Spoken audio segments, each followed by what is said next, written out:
back on his back. Hit him. Remember Baron Jones flipping in the touchdown. King kick the ball in the touchdown. Caleb Hood go deep.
Yo, what's going on, everybody? What's good? What's going on? Another week of Bag Ball Guys Know It All podcast here. What's up? How you doing, man? Man, I'm good, Court. I'm good. How you feeling today? Man, blessed and highly favored, brother. Yes, sir. I love the intro. The intro never gets old to me. I love the intro. Happy birthday, Kel, man. Your birthday was yesterday, correct? Yes, sir. Turned that funky 40. So, you know, I'm welcome to Elite Club. It is a blessing. I have graduated to Unc status, you know what I mean? So I'm here. Unc. I've been Unc for a while now. I've been fighting Unc. The young boy, I'm Unc. So I've been fighting it, man, but I'm embracing it. You know what I mean? Unc. I finally just accepted it. You know what I mean? So it's like, you know what, Ford, I got to accept it now. So here I am. Here's on. It's like 35 and 33. He called me bro. Like I ain't your uncle. I'm bro. Yeah, man. Big week. Raider basketball. I think last week Paul scored like 71 points. Well, that boy went off insane. Broke a, what was it, 50, 60-yard record, maybe longer than that. And then 2 nights ago, or last night, Jamarion Wall hit 11 3-pointers. Went nuts. So, it's crazy. Basketball program, them boys are going stupid. Man, I missed that interview with Boosie, man. I hate it. It's like a regret of mine because I really wanted to get a chance to talk to him. But, man, Boosie, he's done such a great job for the county in basketball. I mean, absolutely kills it, man. Dedicated, man. So proud of you, Boosie, man. So proud of you, man. The interview, man. Check it out on my page, John Carter, or either go to our brand new YouTube page, Ball Guys Know It All podcast. Subscribe. The interview is on that page. All right. Yes, sir. So first off, we're gonna start with these sponsors. All right, some of our sponsors. I'm gonna get started with Miss Sharonda. Introducing Sharonda Smith, your go-to North Carolina realtor with Keller Williams Pinehurst. Proudly serving Richmond, Scotland, Moore, and surrounding counties. Whether you're buying, selling, or investing in real estate, Sharonda is here to guide you every step of the way. With expertise in dedication, you can trust Sharonda to make your real estate dreams a reality. Contact Ms. Smith at Keller Williams Pinehurst today and turn your real estate goals into success. All right? Love you, Sharonda. 910-430-4001. All right. Next up, we have Riverside Canning Company. 910-206-2846. Baked goods and more. Let Riverside handle your next event with an extensive menu of award-winning baked goods. You can't go wrong. All right. On February the 3rd, they have a Mommy and Me Valentine's Day cookie decorating workshop. All right. $25 for you and your child. You can take home half a dozen cookies. All right. That number is 910-206-2846. All right. Get some claps in here. Love it, man. Love seeing our local businesses flourishing, man. Like, love seeing that. Love seeing our hometown people just flourishing and taking ownership of their lives and doing things that they're passionate about and love. I mean, we can't never show them enough love, yo. What about the best T-shirt company in the entire North Carolina? Oh yeah, we still got shirt action. Custom Oh, okay. tees. I got a deal still going on for the t-shirts for $8 a piece. That's good until February the 1st. Stop by and see me, man. Some great deals, man. It's shirtaction.com. Hit us up. Get one of these right here I got on right here. These nice old, Raider hoodies, you know what I'm saying? Give me one. Let me get one of them, Carter. Why I ain't got one? Why I ain't got one? I just made it like 5 minutes ago. So no one has it. All right. So, while everybody's here, this is a big show for us, man. This is one of the ones, you know what I mean? One of them ones. Big fish. Ones, man. One of the ones, Go ahead, Kevin. Talk to me. Richmond County legend, Super Bowl champion, represented as well, not only a Super Bowl champion, but also a Super Bowl captain. One of the greatest highlight films I was watching, especially from someone from Richmond County, as far as kick returner, special teams guru. Everyone, please give up a round of applause for the one and only, the Tony Horne. Yo, loud claps. Loud claps. Yeah, I was saying that the claps wasn't given. I like these claps. Listen, I can't say it better than Hall of Famer say it. All right. So if they say it, then it's got to be true. So you guys seen that video that I posted online a few days ago of a Hall of Fame running back, making sure he give credit to the man, the myth, the legend, the guy that set the games off for the greatest show on turf. Yes, this sir. guy set the games off, man. Like Marshall Falk said it out of his mouth. This was the final for the greatest show on turf. How do you listen on turf? We got to say something real quick. Tony, you was sitting in the wide receiver room with probably the greatest wide receiver core, the greatest offense to ever hit the NFL. You're sitting in that room. That's amazing. That was amazing, but what people don't know, my first 2 catches in the NFL both went for touchdowns. You feel what I'm saying? My first 2 catches, they both went for touchdowns. So everybody know about the kickoff returns, but my first 2 catches went for touchdowns. Let's not forget that, Tony. We can't forget that. Well, yeah, man. Like, it's amazing. I was surrounded by the best. Even like the backup and the practice team squad guys, like we competed against each other. We made each other better. So it was work. We just wasn't going out there practicing and playing football. We was actually competing, making each other better. And I learned a lot from like the older guys like Ricky Prone and Isaac Bruce. They was the OGs when I got there. So I pretty much learned from them guys like JT Thomas, Eddie Kennison. So even before the greatest show on turf was assembled, I was around great guys before the greatest show on turf continued the following year. Ricky Pro was a legend in his own right too, as well. Sure hands, had a long longevity in the NFL, and just always continued just reduce. So I mean, yeah. I heard they said that was my dude, Ricky Pro. Like he stayed in North Carolina, so he was like the older guy of the group. So whenever we came to North Carolina, wherever we was in town, he would just give us the keys to the house, give us the keys to the car. So Ricky Pro, he was like, he was real. You know what I'm saying? And the year before y'all won that Super Bowl, that Ricky Pro was the top receiver on that team. And then in the next year, he played pretty much a role play position for the betterment of the team. Right. And I remember like when I first came into the league, I remember Ricky Pro, like I think in Seattle, it was like Ricky Shampoo Pro. And so that was his nickname, Ricky Shampoo Pro. And like I said, just being in the locker room with that guy, going out on the town, hanging out with that guy, just conversating with that guy. You know what I'm saying? That was a big thing. He got that program started at Gifford Tech, that football program. That's who got that thing started, Ricky Pro. Oh, wow. He got like a training thing on the borough, don't like a training facility. Prolific Sports. Yeah, that's it. Yeah.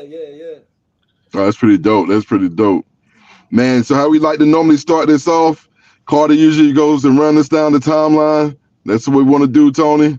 And Carter's... Go ahead, Carter. I'm just so excited, man. Me too. No, I'm excited too. I want to go back to when you first memory of playing football or sports in the yard with your family, your Ooh. cousins, and everybody. Where was you at, and who was around you? All right, when I first started playing football, you know what I'm saying, we was in the old field, OFC, you know what I'm saying, in Mount, well, it's Richmond County. And it's, you know what But I'm it's saying? Rockingham, right? No, Richmond County. Yeah, it's Richmond County, yeah. But it's like on the borderline. And, you know, we call it the old field. That's why I was born and raised there. So at an early age, we was just out in the yard playing football, me and all my cousins. It was like 100 of us. So, you know, we was just running around and, you know, I was the big cousin, but still then, you know, I had it. Like, I always wanted to play football. And so fast forward, we moved to Rockingham, we moved to Galestown, you know, Piney Grove.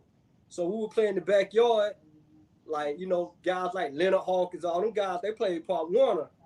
But for some reason, my moms wouldn't let me play Pop Warner. So I didn't start playing football until I got into the 7th grade. So basically, I was a soccer star.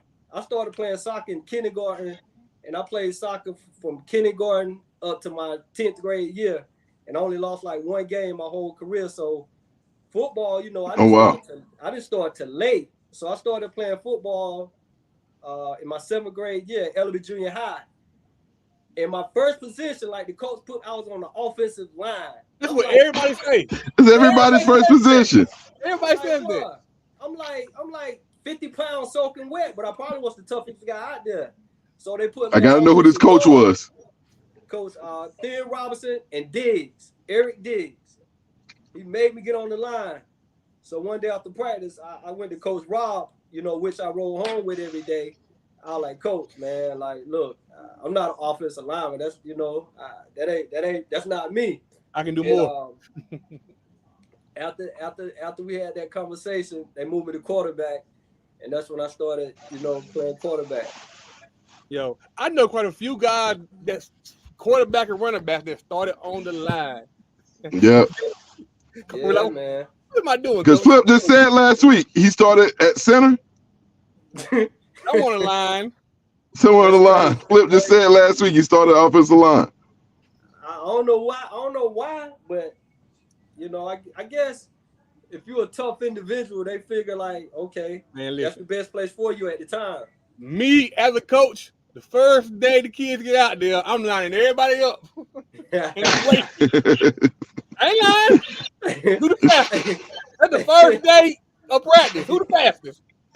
You ain't gonna make these offensive line mistakes, Carter. We ain't gonna make these mistakes and put the fastest man on the offensive line. We ain't doing that. Right. Man, so who was in front of you? Like, name some people that was like maybe in front of you because you started off in 7th grade. Or that was around you. Dang, who was playing quarterback before me? Man, bro, you taking me back now. I told you. Yeah. Man. It's nostalgia in this, man. Boy, like I'm in class. Who's your around you at the time? Who's your running back? Who's your lineman? Who your receivers? Now we had a squad. Edward Jones, had Coco, had Corey Brewington, you had James Robinson, you had Ryan Williams, had Tim Harris. I mean Tim Adams. Mark Malloy was the quarterback. Mark Malloy. Okay. Yep. Man, am I forgetting anybody? You fine. You never name them all. Joe Man. God bless the dead. Joe Man. Yes. So, that 7th grade year. How'd you guys do that year? Man, listen. We was terrible. Like, we had a good team. We just didn't have the numbers. We didn't have the depth. Yeah. So we always had great individuals, but as a team, we didn't have the depth. Because, you know, we didn't have a JV team in LB. It was always varsity. So it's like we was always younger playing against the older guys. I know. But I mean, we always stayed in the game or whatever. Like, we didn't really start winning till like my 9th grade year. That's when we started being like Hamlet and Rockingham. Then, you know, when we went to go play at Richmond, you know, that was like cream of the crop. Like we playing, you know what I'm saying? We playing at Raiders Stadium. So it's like shine a dog, you know, you don't shine. So you playing Yeah. 2 years up in junior high school, but that third year, it's time You to was a get dog. You Oh, should have been a yeah. monster. Shit, I was a monster from the beginning, to be Ah. honest. So, Yeah, I you know, know. not to toot my own horn, but hey, I was just so physical, bro. Like I love contact. So I was more physical than everybody else, I think. You know So you what I'm saying? playing QB and what else? Defense too? Well, at LB, I played quarterback and linebacker and cornerback. So look, I want to rewind it just a second though. How much do you think soccer? Because you say soccer was your first love, right? How much do you think that soccer like contributed to like your skill on the football field? Oh man, it was everything. Like that's how I knew. I think that's why I was better than everybody, because of my footwork. You know what I'm saying? I was quicker. It was like I had that one step and go. I was faster, but pretty much soccer it trained me because my endurance. You know what I'm saying? The quickness, the agility, the awareness. You know what I'm saying? So I pretty much had an advance of everybody, I think. Okay. Who were some of the guys at Rockingham or Hamlet or Hannon that you knew about? They were playing in those days. I mean, of course, you know what I'm saying? Because I stayed in Rockingham. I stayed in Galestown, but I went to Ellaby, because my mom worked at the school. But, man, one of my favorite football players of all time, Woody Hawkins, man. Like, Woody Hawkins probably the best athlete that I ever played with. You know what I'm saying? Yeah, man, Woody was good. Like, Woody was great. The only thing Woody didn't have, like a lot of the athletes, he didn't have that speed. You know what I'm saying? He didn't have that pew, that lightning speed. But Woody was the man, bro. You know, then you had Theodis. I remember Tyrone Allred, Art McDougal. At Rohan, you had K-Ron. You know what I'm saying, in the backfield. We had some new names, kid. These are. Derek Bailey, Junior Ratliff. Oh, he was nice. Who else? Frog. That Frog, yeah. But them some of the players that, you know, stuck out, you know, that stick out, like, you know, Tyrone Allred, but Woody Hawkins, man, hey, that was my favorite player, bro. Like, for real, like, that's my favorite Raider of all time, to be honest. Woo. Oh, man. Real, like, they sleeping on Woody Hawkins. I think Woody, ain't that on Little Philly? Yeah, Little Philly. Little Philly producing, buddy. Hey, man, listen. Dude, man, that is the factory. Listen, Woody, not only was he a great, like, he was a smooth running back. He had that Eric Dickerson smoothness, right? You know what I'm saying? He was just smooth. But he had that cut, that first step. And then you put him at cornerback, and there he was performing. What's the kid that played with Alabama? The kid, Longham? You lost me. I can't call his name, but yeah, man, Woody was smooth, bro. Woody was real smooth at all positions, man. For real. And you said, I'm going back. You said Coach Robinson would take you home. Yeah, because like I said, I stayed in Rockingham. You know, he was from Rockingham.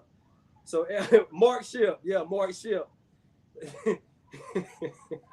So yeah, man, like, you know, that was my ride home every day. And so, you know, after the game, we get in the car, we be talking. I'm like, hey, son, you didn't do SHIT on that field today. You know, we'll be all high, but he'll bring us down in the rally real fast. So me and Mark, like, I ain't sitting in the front seat. You sitting in the front seat. So he would always make me sit in the front seat.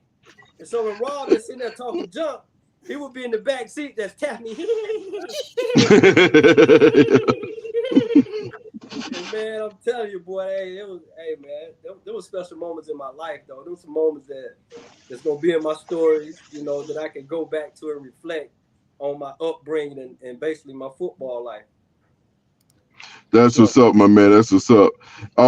So take us through, like, when you get to Richmond, or excuse me, you like, well, let me back this up. You said y'all was pretty good your 9th grade year. Right. Did y'all win the championship your 9th grade year? Because you said y'all ran through Hamlet. Oh, yeah, I ran through. everybody else? Yeah, I think we tied the conference that year. We didn't I think we tied it or whatever. I think in the conference, I think we only lost like one game, and because I think who we beat Rockingham that year. So yeah, we beat Rockingham at Richmond that year. But like I said, man, Willie Hawkins was toting that thing, boy. You hear me? He's toting it. Yeah. So what's the mentality? I like to ask this question because I remember this is a question that this is something I think about leaving ninth grade and going to Richmond. What was the mentality for you all when you're leaving ninth grade or you're leaving junior high school and you're about to step on the big stage in high school? How good did you think you all was going to be? Well, yeah, you're right. William Screeder was a beast. Yeah, Screeder was a beast. Yes, sir. Can't leave that out. But pretty much, man, like my ninth grade year, Coach Dale Bourne, they would come and pick me up at Richmond. They would come pick me up from Ellaby, and they would bring me down to, to practice with the high schools or whatever. So they was basically, I ain't gonna say molding me. They was basically introducing me into a Raider style of football. Mm-hmm. So you know what I'm saying. I pretty much was getting connected to the Richmond plays or whatever. But I remember the first day they picked me up, and they took me down to the locker room. So here I am, old guy come up to me, snuffing his nose. Hey boy, let me hold your hand. And this man, he knew everything about me. Like, I'm like, bro, how do you know all this about me? He knew my personal life. He knew my football stats. And I was amazed, but it was Bun Lee. And that day, me and Bun Lee became tight, man. That was like, I needed somebody to go talk to when I was going through problems or whatever I was going through on the field, off the field. I could go, talk to Bun Lee or whatever. But that's some of the things I remember when they, came to pick me up from Ellaby to bring me down to Richmond to practice or whatever. Like, that was the first guy to introduce himself. And I know then he ran the football program without even running it. Shout out, Buddy. Yes, sir. Shout out to Buddy Lee, man. Definitely a legend. So what was that experience like when you walked on that field the first time? Like, what was that experience like? What did you feel? Like, you're in ninth grade, you walking on Raider Stadium. Very few gets to do that. Very few people has gotten to do that in the ninth grade, and you walk on the Raider Stadium. What is that experience? What is that feeling like? Bro, to be honest, I ain't have no feelings. I ain't feel nothing. Like, I knew I was supposed to be there. You know what I'm saying? But the thing about it, like, I was always around Richmond football, like, because my sister, she was a cheerleader for Richmond. So every day we had to go pick her up from practice. You know what I'm saying? I would get out the car, I would go down to the locker room, and you know what I'm saying? I was looking up the guys like Kenny Bright, Reggie Feathers, Lee Very Covington, Big O. Heard those names. Mike Thomas. So it was like pretty much them guys knew me, and you know what I'm saying? Like, they used to come and watch me play when I was in junior high school. So it was like, for some reason, bro, I've just always been confident. I just knew I was supposed to be there. You know what I'm saying? Because that was my childhood dream, to play football. And I had waited so long because my moms wouldn't let me play when I was, you know what I'm saying? She was like, you too small. You can't play no football. So it was like I was so eager. You know what I'm saying? Like, I just felt like it was my time. That was my moment. So I ain't had no feelings. I was ready to get it on. So basically, you were motivated. Always motivated. Motivated, like determined. You know what I'm saying? That's my life story. Like, I always wanted it. You know what I'm saying? And like, it's crazy. Like, when I was young, I always told people like, "Yo, I want to go to Clemson, and I want to win, and I'm going to the Super Bowl. I'm going to the NFL." And I said that at an early age, and you know what I'm saying, it turned out to fruition, and that's what happened. It's something in the DNA, I think, of people who are successful that drives them. It's a confidence, it's an eagerness, it's a hungriness that no matter what, you're not gonna stop me from doing what I want to do in life. And of course, you trials and tribulations, but only I can stop myself, and I ain't gonna stop myself from getting where I want to be. So to have that at that young age is It's definitely incredible because a lot of kids these days, man, they're not motivated, man. They just living day by day and they don't have a plan or a goal in the future to shoot to. But you having that at a young age and making it there, Right. it's awesome, man. I think more kids need that, you know, to They hear need that it. story. You know what I'm saying? And during this story, I don't want to hear all the good, you know, throw a little bad in there to me for these kids to know that, you know, things might happen along the way, no but you doubt. still get you're trying to go. You know what I mean? I mean, no doubt. That's why I was motivated, because of the bad. Like I really came up in the struggle, bro. You know what I'm saying? Like I came up with nothing. I remember days I would wake up, nothing for Christmas. You know what I'm saying? Like where I came from, though. You know what I'm saying? The old field, like, bro, like we didn't even have running water. You know what I'm saying? We had to go carry water jugs and bays, like, you know what I'm saying? We didn't have tubs or none of that. So how I grew up, that's what motivated me. Like I grew up in the bootleg house. My grandmother ran the bootleg house, bro. So I just wanted so much for my family, man. So I made up my mind then, like, yo, I'm gonna be successful. Like, you know what I'm saying? I'm gonna do my thing. So it was just basically, it was in my family DNA, bro. Like all my cousins was ballers. My sister, she, you know what I'm saying? She was a great athlete. It was my cousins, you know, that wasn't even from Richmond County. They was great athletes. So it was just, you know what I'm saying? It was just in our blood. Like, that's all we did. I think, like, you know, nowadays the kids, they got so much technology going on, like they don't come out the house. And we was always outside playing, running, doing backflips, climbing trees. And, you know, like, that's what makes you faster. Like, a lot of people don't know, like, doing cartwheels and doing the plyos and handstand and stuff like that. That's what makes you faster. Yeah. So it was like naturally, you know what I'm saying? It was abundant in our DA. So, you know, that was just part of it, I think. Wasn't no trainers back then. It was just outside in the yard, flips off the car, the Getting it. house, fence. Like I've seen guys do flips over cars and all kind of stuff back in them days, man. It was out here. Some of the best gymnasts came from the hood. Yeah. For real. Exactly. Like, For real. you know what I'm saying? I remember we was at Mineral Springs, you know, we used to be on the bean bag flipping. Like, you got Wendell and Eric Capel, Corey, and them boys, they just backflip, whoop, whoop, whoop, whoop, whoop, flipping. So it was like my whole life, bro, I competed. You know what I'm saying? I competed against others without even competing against them. It was just like, okay, you can do that, I can do it too. You know what I'm saying? So I think that's what motivated me and made me want to be a better, you know, not, you know, a better person. Like I just wanted to be successful, basically. You know what I'm saying? I wanted to be what I seen others in my family wasn't. You know what I'm saying? So I wanted to basically kind of make a name for my family, and I wanted to set example for my little cousin that was coming up. You know what I'm saying? Because they all looked up to me. I was big cousin. Like I had a big cousin named Pony. You know what I'm saying? And I looked up to him because he was a baller. So that was my hero. You feel what I'm saying? Like I didn't have heroes on TVs or other football teams, college. My hero was my cousin Pony. And I wanted to be just like my cousin Pony. And he played football, and that's who I wanted to be like. Cool. Was there any teacher at LB that helped you out besides Mr. Robinson? Man, Miss Lambert, she was good to me, man. Miss Lambert was good to me. You had Coach Kelly, Mr.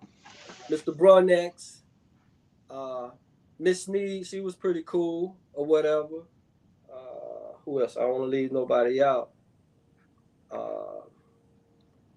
But a lot of teachers like Miss Nance, Miss Richardson, you know what I'm saying? My middle school teachers. Brian Stepback mama, she was my teacher in the kindergarten. She was assistant A. She was my teacher.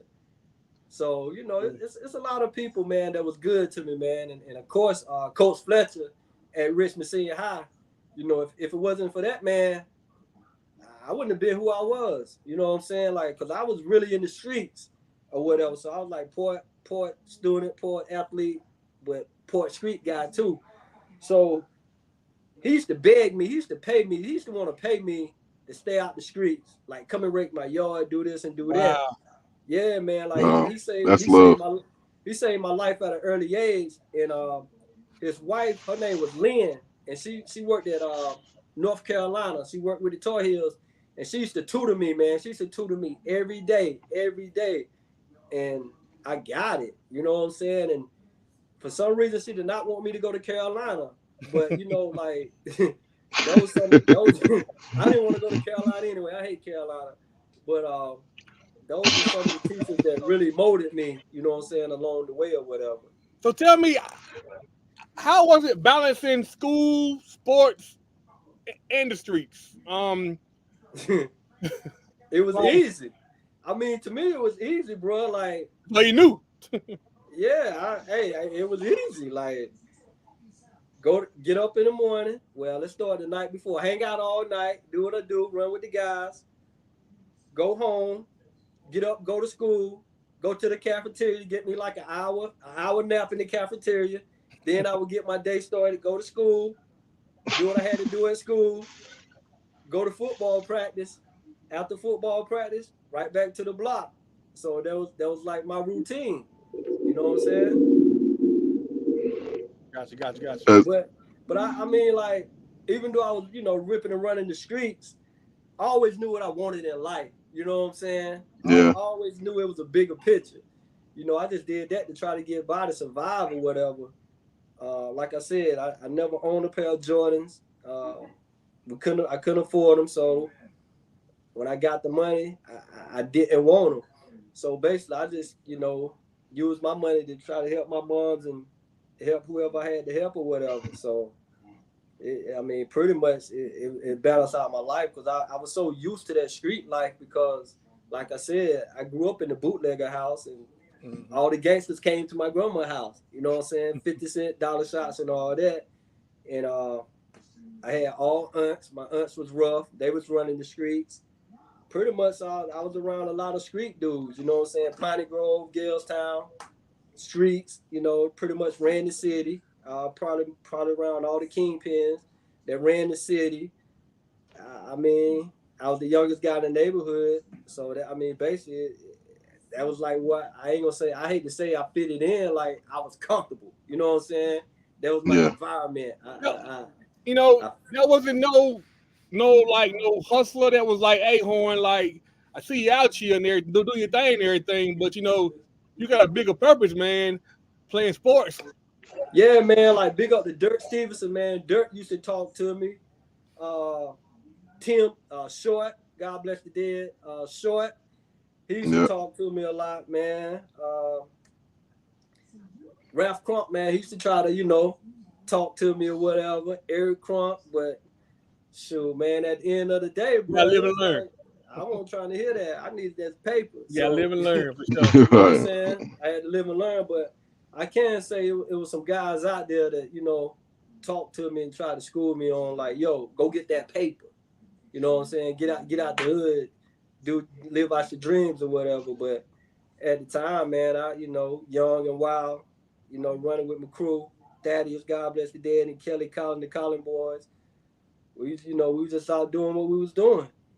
For sure. Man, how much impact do you think like OGs like really had on y'all and versus you know, it seemed like there's a lack thereof at times today. How much of an impact do you feel like they had on you? Well, to be honest, like some of the OGs, they talk to us, man. You know what I'm saying? Like, but a lot of the young kids, we had more money than the OGs, to be honest. Like, we was stacking that paper for real at young ages, bro. So a lot of us had more money, but we listened. You know what I'm saying? Like, we listened to hear what they had to say. But, you know, these kids today, they, you know, you can try to talk to them, pull it to the side. They just don't listen or whatever. I think that's the biggest difference. We listen. And, you know, nowadays, old man, you can't tell me nothing. You an old head. So, you know, I think that's one of the biggest difference between now and back when I grew up or whatever. You're going to learn the hard way, son. You're going to learn the hard way, yeah. Man, I think one thing that you pointed out was just saying that you said that they talk to you. And, you know, a lot of times when we have a chance to impact and influence the youth, we do too much talking at them. or Right. too much judging instead of just trying to get down and then get on their level a little bit as far as on the communication side, as far as being able to communicate with them, then, build that rapport, what I'm saying, and try to get that buy-in for them to just, have a conversation and see what's going on in their world. We too busy judging them because they don't do things the same way that we did, or they look different, or they listen to different music, or whatever it is, you know what I mean? Or how they go about things instead of just trying to understand them. So when you say they talk to you, I thought it was very impactful, what I'm saying, because they're not talking at you or judging you. Yeah. They found a way to talk with you. And they had your respect too. What I'm saying? It was something that they were doing that you respected them, what I'm saying, enough Right. to be able to have that conversation. So I think it's a beautiful thing, my man, for sure. There was a It, question though. Rabbit asks, he says, ask Tony Horne about the midgets. What is that? man, I don't want to know about the midgets, boy. The midgets get a hold to you. You're gonna for a bad night. I'm telling you, man. That's a bad night if the midgets get a hold to you, man. That's a bad night. Leave them guys where they at. So now we're in high school. What year did you start in high school? On Washington, was it 10th grade, 11th grade, or? Yeah, man. I never played a junior high sport a day in my life. I played basketball too at Richmond. I was even on varsity. But yeah, Wait, no JV. So no JV ever. Nothing. And baseball and soccer was my best sport, to be honest. You know what I'm saying? But yeah, I never played a day of JV. So I started off. Kenny Crump was the quarterback. So I started off. I started playing safety when I was on varsity. They would rotate me in and out at safety or whatever. And then finally I became the quarterback. But man, I'm telling you, like Eric Crump and Eric Ellaby, they had a big impact on my days at Richmond, man. Them guys, they groomed me. They got my sports IQ high at Richmond. Like I learned so much from Eric Ellaby and Eric Crump, man, for real. So pretty much, those are true legends. True legends. So I was the second string quarterback, but I played safety, you know what I'm saying, my 10th grade year. And I think probably like third or fourth game, I started playing. That's when they put me in at quarterback. And my first game playing quarterback was against Pinecrest. Not Pinecrest, but Purnell Sweat. And you talking about them big Indians, bro. I'm talking about these big guys in the world. So I remember. Were y'all at Purnell or were y'all at Richmond? We was at Richmond, right? I remember the first play of the game, I got in the quarterback. I remember the dude name. He probably like 6'5", 300 pounds. This dude jumped over the center and hit me. And you know what I'm saying? I just started, Kenny, I'm hurt. So, but yo, that was my first game playing quarterback.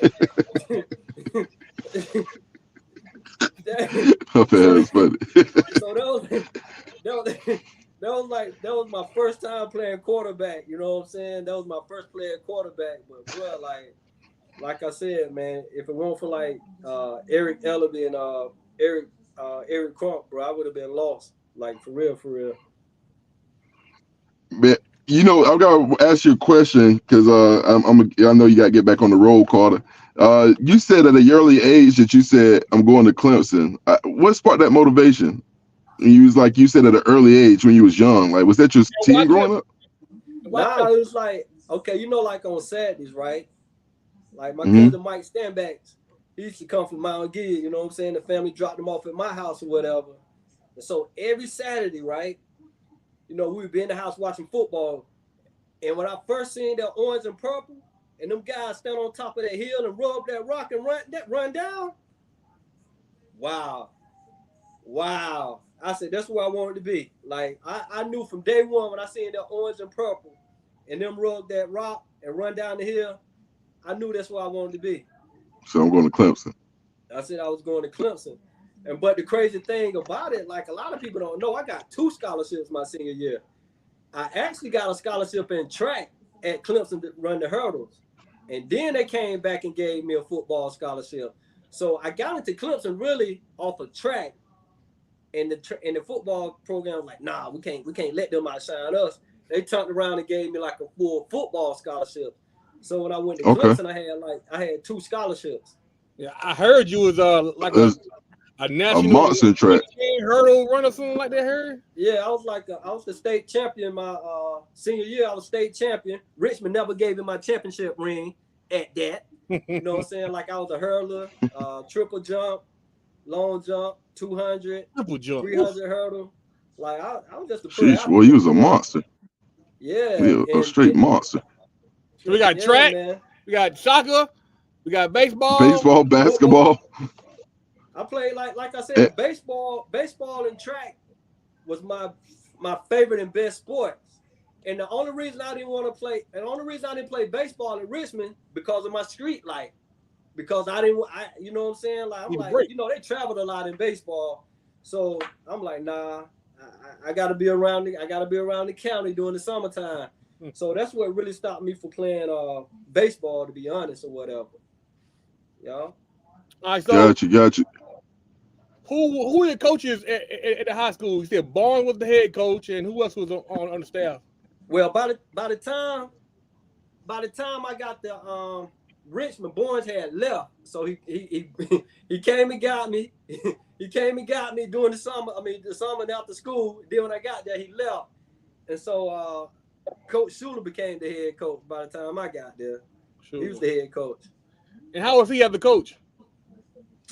Man, he was all right. You know what I'm saying? Like, he wasn't no Coach Barnes or whatever. And then, like, after I went to the NFL, and Coach Schuler became the athletic director, and so I would come back to Richmond, try to have like football camps.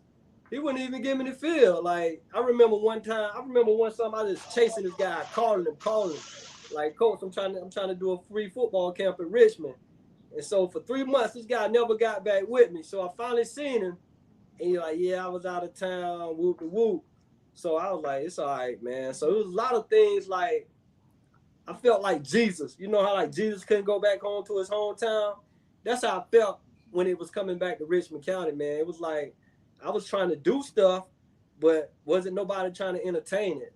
Like my first year in the NFL, you know, I did like a turkey giveaway or whatever, but it was odd trying to come back to Richmond County and trying to do stuff, man. So weird place. It's a weird, yeah. It was like one of the hardest places when you want to. It's one of the hardest places when you want to do something, man. It can be a very, very strange roadblock place when at times, unfortunately. Yeah, and you know, unfortunately. Like, man, my experience in Richmond County was very racist. You know what I'm saying? There was a lot of racism going on in Richmond County when my early age. You know what I'm saying? So I felt it, bro. You know what I'm saying? I knew what it was. So I was the type of guy, I'm going to try, but I ain't going to keep trying. I'm going to just take my talents and whoever accepted me, who, you know what I'm saying, who won't help for me. And that's what I did. I spent a lot of time in St. Louis doing, you know, community service and stuff like that because it was like your hometown won't even accept you. So, hey, I don't care what I had going on in my life. I don't care the good, the bad, the ugly. If I'm trying to do something good, then that's what it is. I remember, like, I tried to bring a car wash back to Richmond County, right? Went to the board meeting, the Chamber of Commerce, had a meeting, whatever. So they was like, nah, Richmond County don't need that. How about 2 months later, Rick's and Al's open? You feel what I'm saying? Listen, the county is political, racist, it's a circle of friends. Right. It's a system, man. 23, and I'm still fighting for fields. It don't make no sense. I was about to say, somebody who's been given, you know, and the team that, you know what I'm saying, that's been assembled around what Carter does, I mean, runs into roadblocks 24/7. I mean, and it's a free it's basically a free program. It is really just for the children. It's for the kids, for AAU. And a lot of things that he has ran into is just straight roadblocks. I mean, to being charged outrageous prices for a freaking football field, to be able to use that football field. And these are the future of Richmond County. You know, it's just, it's sad because you have to be a part of that system or the good old boys club at times to be able to get some things accomplished. I mean, and you run it, it's really about who you know and who might like you enough in that moment to be able to support you, man. And I'm sorry because, it's sad because when you got to the NFL, that would have been a time when you went on a football camp when I was around. So, you know what I mean? I so I'm looking at it, I'm like, damn, like for real? So, it sucks. I couldn't get a feel. And the crazy part about the crazy things you say that, like, we really built that. I mean, we built the program. Like, we brought in a lot of money. Like, the guys before me, the guys after me. Like, it was like generation after generation really built that program. Built those, put money in the school's pocket. You know what I'm saying? Because, football, they was bringing in a lot of money. Them games stayed sold out. So it's sad. 10,000 people in a high school game. You feel me? Championship after championship. So it's sad when, it's supposed to be for the youth. It's supposed to be giving the kids an outlook in life, give them an avenue to direct their path in. It's sad when the high school won't allow you to do that types of thing. There's no way Jaron Carter should be having the problems getting the high school field. No way. You know what I'm saying? So, ain't no way, but it's happening. Yeah, sorry, Carter, because Carter's gonna be nice about it. Well, listen, I ain't. but it is. I've learned my lesson about fighting the system, man. It's right. I did everything to fight it, so now it is what it is. But exactly. Coming out of high school, you recruited by anybody besides Clemson? Man, hey, listen, bro. I really wanted to go to Penn State. Like, man, I was getting recruited.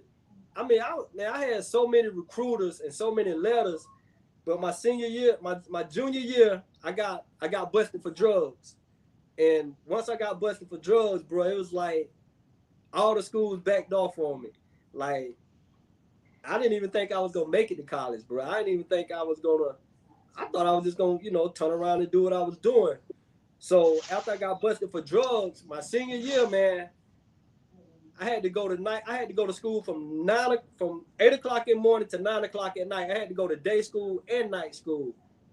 So that's basically how I got, my grades up and all that in order just to go to Clemson and, to get the track and football scholarship. Because I went to A&T. A&T, they brought me on a visit. I knew I didn't want to go to no black community. I didn't want to go to no black college. I'm just being honest. That's not what I wanted to do. Ain't nothing against HBCUs. That's not what I wanted to do. I wanted to go to Clemson. And so A&T brought me up there. It was Aggie Fest. I'm like, oh yeah, I come up there. And shout out to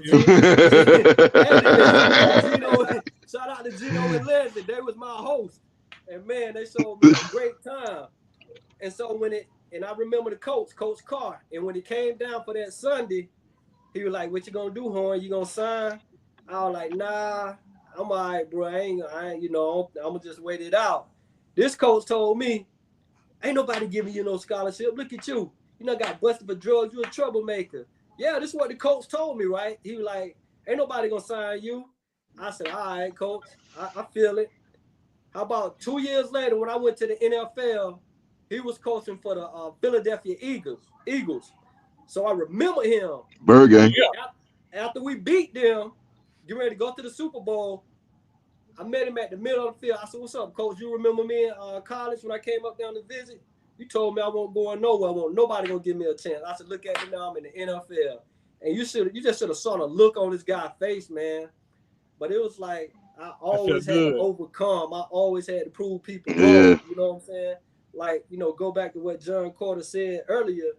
Like, we block ourselves. You know what I'm saying? And unfortunately, I really was blocking myself in a lot of adventures in life or whatever. But I was young and I had to live and learn, you know what I'm saying? And that was the beautiful thing about my life. That's the beautiful thing about my life. I did it my way, you know what I'm saying? But I overcame at the same time of doing it my way when I went against the grain. But I always knew what I wanted in life, you know what I'm saying? I always was motivated. I just wanted to prove people wrong. Man, yeah. Prove.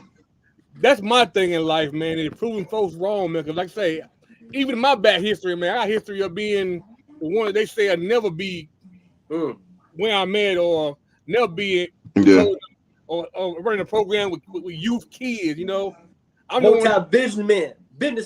Multi-business, you know, I'm the one that they keep out of school and sent the league streak and had a night school, and I'm that kid that they gave up on. Right. Wrote me off. You know what I mean? No one tried to help me. You know, I had to get out the mud. You know what I'm saying? So right. It's all about, you know, being an inspiration to the ones that's in the same position that you was. You know what I'm saying? Right. Yeah.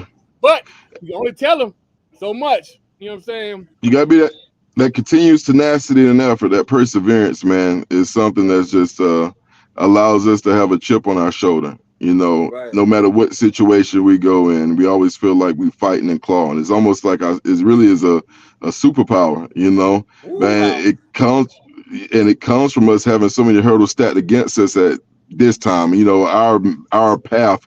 You know, if you're running track, right, you know, and you're just running 100-meter, but then you add the hurdles in it, then you add a bunch of twists and turns. That's what our path looks like when we're trying to get ahead of things. You know what I mean? It's just never a straight shot. So for us, man, we always got that chip on our shoulder because now we built for it, you know, and this stuff that people complain about, while they're tired from running that bullshit, we done been conditioned and groomed for it. So now we good here. You know what I mean? So, you know. Go ahead, talk, boy. Hey, that was good. That boy, you preaching, boy. And you're right, man. and you're right because you're right because like when I was paralyzed, you know what I'm saying? When I was paralyzed and they told me from neck down, they told me I'd never walk again. Oh, like that's what motivated me, bro. Like I would take it back to when I was young. I would take it back to the sports days. I would take it back to when I didn't have nothing, when Bunley had to unlock the gate and lock the gate for me just to go out and practice by myself, turn on the lights for me, I would take it back to those days. That's what made me get up out of that wheelchair, out of that bed, and walk again, bro. Perfect, you know, perseverance. And you know, you know, a lot of people in the world, man, they call athletes dumb and jocks and stuff like that. Like, bro, like sports groom you to be a man, but you can't be dumb and play no sports, bro. Because when I was in the NFL, bro, we would put in 100 plays in one day. We may put in a play in August and don't run it to January. You know what I'm saying? So when they throw off that jocks and all that, come on, bro. Like, we know jocks. You know what I'm saying? We've not been through high school, college. You know what I'm saying? And everybody just don't give away academic degrees and stuff like that. I know at Clemson you did. You had to earn that, bro. Like you had to go to class. They checked on your class. You had to have a certain point grades, average, you know, just to not go to study hall, just to stay on the team or whatever. So, you know, you're right. It's about overcoming in life, jumping those hurdles, man, and not laying down and taking in what the people say you are, not feeding into it and believing it. You gotta pretty much believe in yourself and know where you're headed in life. You know what I'm saying? Know what you want in life. You know, write down your goals and set them, even in your mind. Like, you know, growing up, I always had faith. Like growing up, I had it. I didn't know what faith was. I didn't know what faith was until I got older.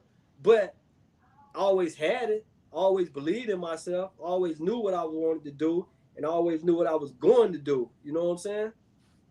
So, man, sometimes you got to blot out everything and you know what I'm saying, encourage yourself. You know, that's it. Biblically said, don't, you know.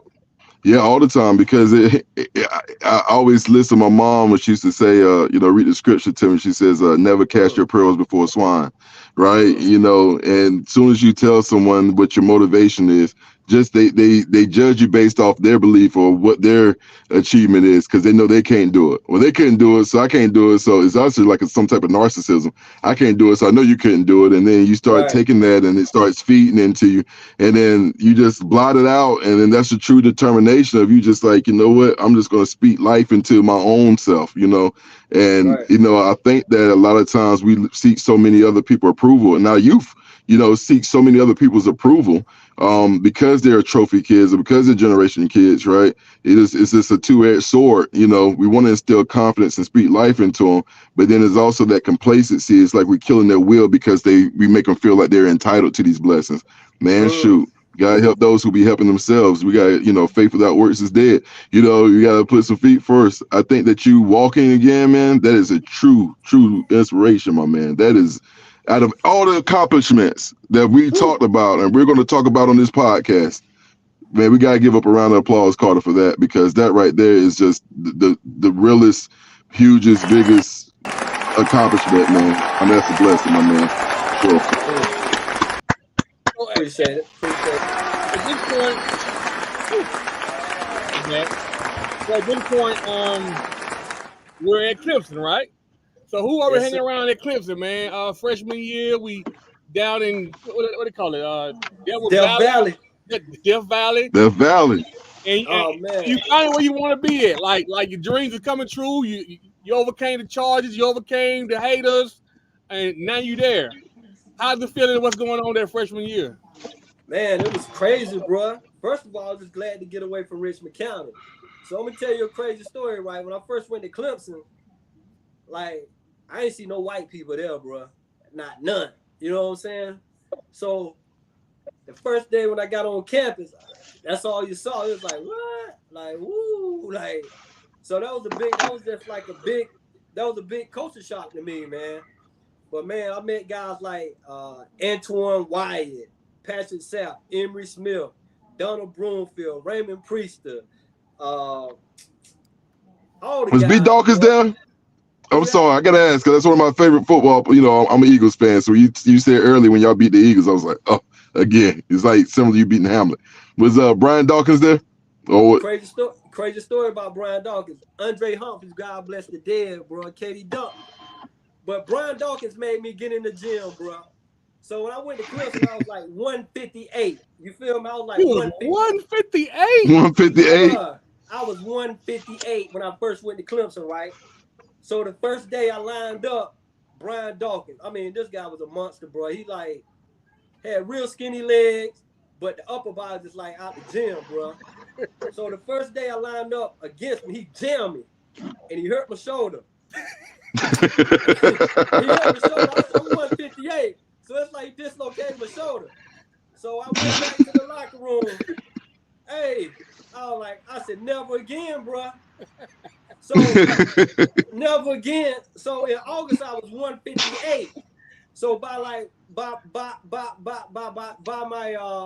winter, I was like 175. I'm talking about like muscle up. Yeah. Oh, you put it on. I ended up leaving Clemson at 190, looking like I was 250. So shoot, man, I was around guys like that. But what kept me motivated, bro? It was like all the guys like Yomi Greg Wall, Ralph, Gerald, Sheen, E. Crump, Cy Boogie, the Get It On game. Like, bro, like I would be playing in a game and we come out, those guys out in the stadium, they out in the stands, bro. Horne. And I'm like, I didn't even know y'all dudes were coming. You know what I'm saying? So it was like they was behind me, bro. Like they, you know what I'm saying? They was motivating me. Like that love. It was really some people from That's the hood real love. happy to see me get to where I got to. You know what I'm saying? And there was to some of the That's guys, real love. bro. So like you said, that was real love, man. The guys, they was there. They was there, bro. So you know what I'm saying? I ain't even gonna front and say won't nobody there for me because it was real love. You feel what I'm saying? Like I seen real love, and I know what real love feel like. So hey, it was some real love in Richmond County, but you know a lot of fake love too. So, but you know I don't care about none of that fake love or none of that hater stuff. I just worry about who appreciate me for who I am and what I am, and you know they understand me, and they take me for who I am, and that's all I care about. I don't care about nothing else. I got a question. At Richmond, first is the two-layered question. What is your biggest memory as far as the play you made at Richmond, and one of your biggest memories at Clemson? Probably one of the biggest memories, like one of the biggest memory is like it was homecoming, and you know we all painted our face. Me, William Streeter, all the guys, we painted our face. And what's the movie, The Program, right? So we all painted our face. So we all coming out with our face painted. That's one of the biggest moments. That's one of the biggest moments I remember. But probably one of the best plays I remember. We was getting ready to play Pinecrest. So at Richmond, I played quarterback, wide receiver, running back, quarterback. I played it everywhere. So I remember we was getting ready to play Pinecrest, and they was hyped. And Pinecrest had a corner, a white boy. And man, they was hyping him up, boy. They was hyping him up. I mean, I was like, man, please let me play wide receiver. Please let me play wide receiver this week. Please, man, please let me play wide receiver. So, right, they let me play wide receiver. First play of the game, slant, Philip Ellis hit me over the middle, took it like 90-some yards. You know what I'm saying? That's the play I do remember because they had hyped this boy up so much. And you know what I'm saying? That's one of the biggest You did him dirty the whole game? Huh? You do him dirty the whole game? I did him dirty the whole game, bro. Like, the entire dirty. I did him dirty. Dirty wasn't even word. And then I was mad because the year before I had got kicked off the team and I couldn't play them. And they beat us for homecoming. So I was really mad or whatever. So that's one of the biggest moments, you know what I'm saying, I remember at Richmond. And then probably one of the biggest moments and plays I remember at Florida, at Clemson, we were playing like Florida State. So it was me and Peter Ward. We was going back to back. Peter Ward was the guy. That's insane, dog. That is crazy. I'm sorry. That's crazy right there. Boom. Peter Ward make a big play. So boom, they hit Nealon Green hit me off with a 5-yard slant. Caught that joint. Gave it to him. Ran up the sideline. Kid hit me on the leg. So I stumbled. So I'm like, you know, I'm a hurdler, right? So I got balance. So I'm stumbling like I'm doing the and I just dove off the end zone. You know what I'm saying? So that's probably the biggest play I remember, you know what I'm saying, like playing at Clemson or whatever. But that was a big moment right there.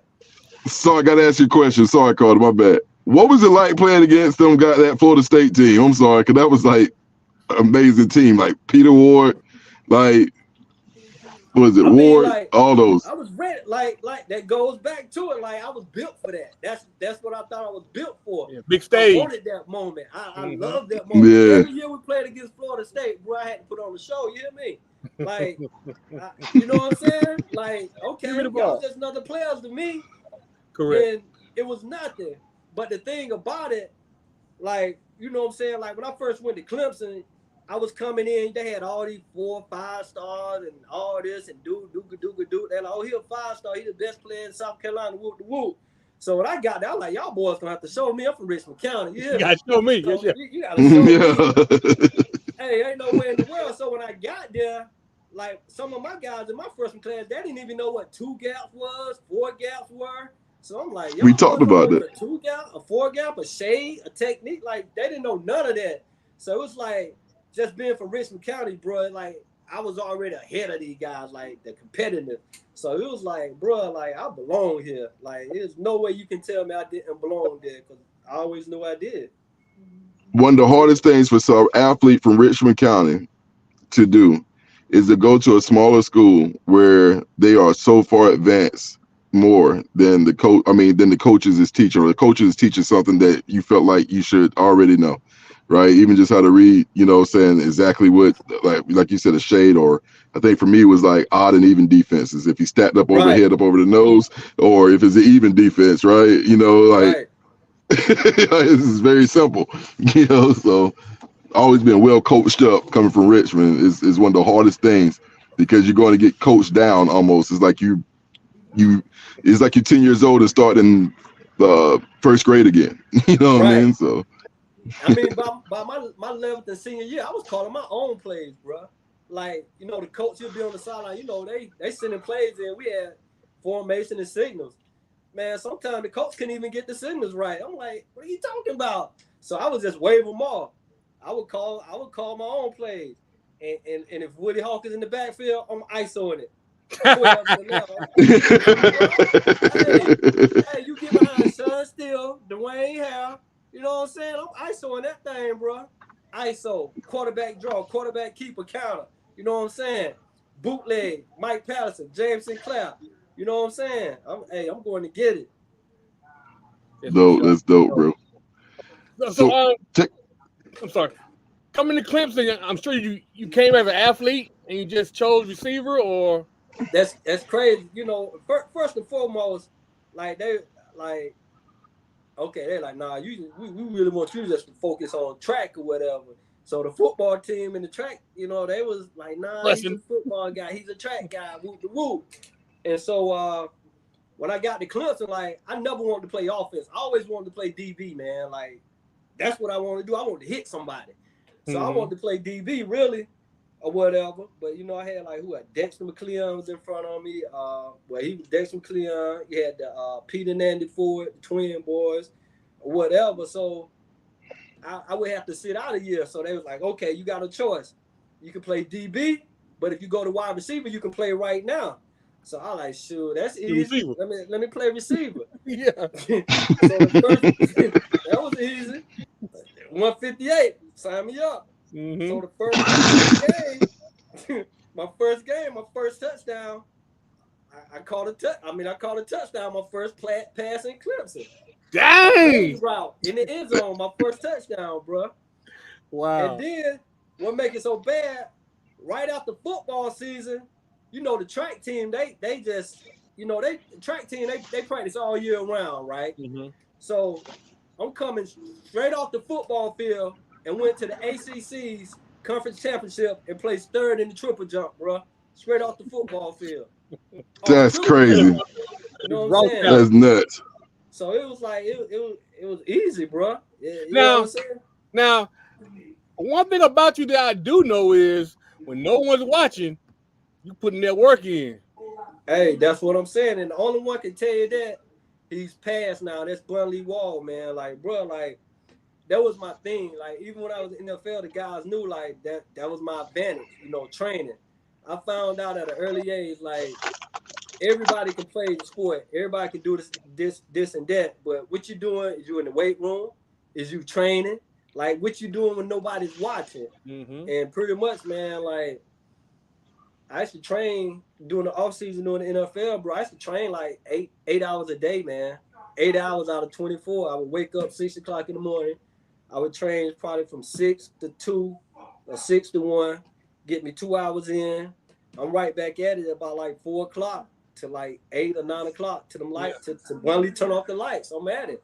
That's that Mamba mentality that everybody don't have. I mean, a lot of folks are gifted, but what are you doing to increase that gift and make that better?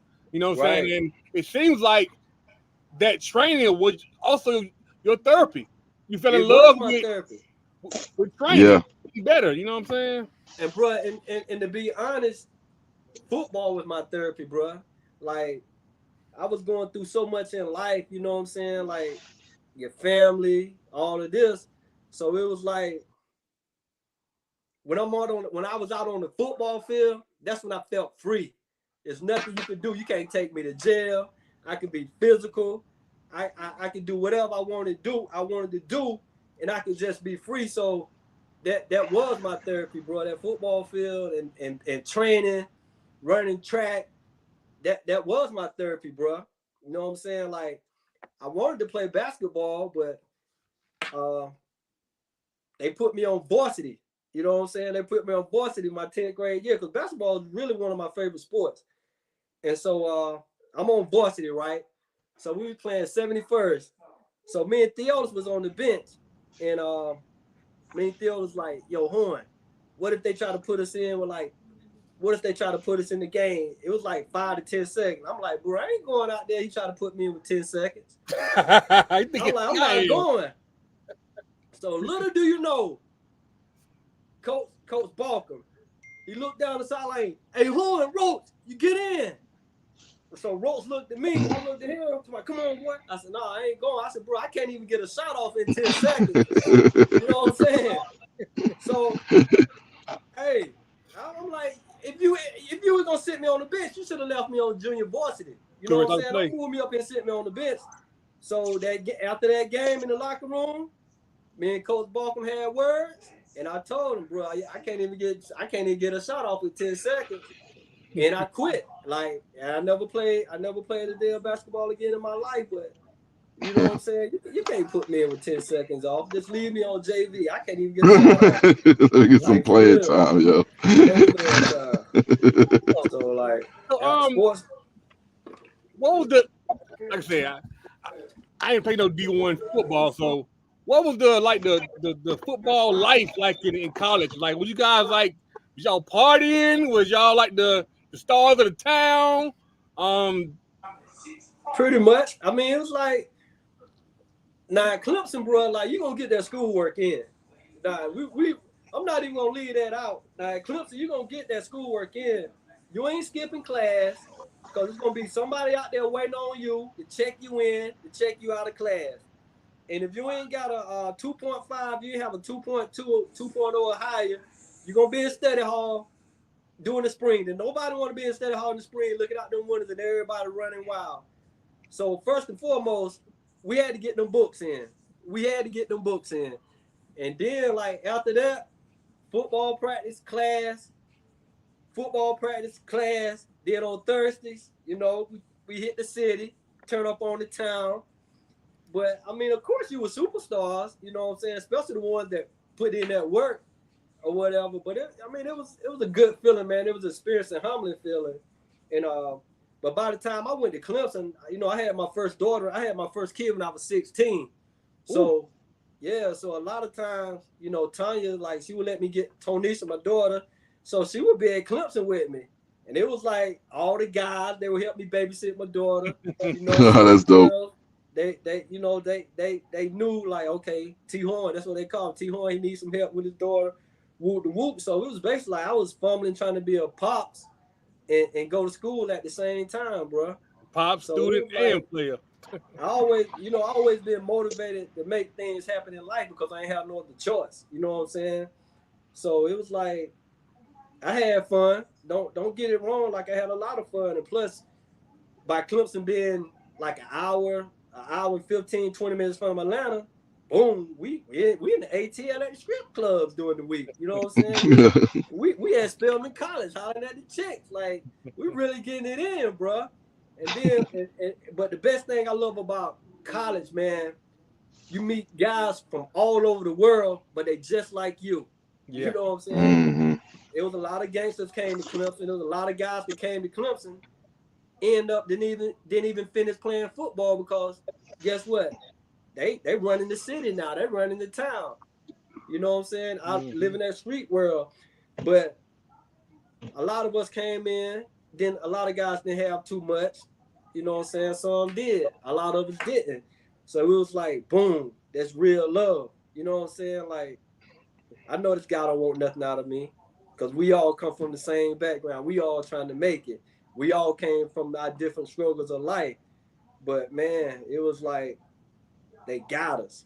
And man, and my man Dex McCleon, man, like this dude, he never changed up on nobody. Like, it was like everybody would pile up in his car. It was like he was the big brother. Like everybody leaned on him, man. He was a good dude, bro. Like he looked out for everybody.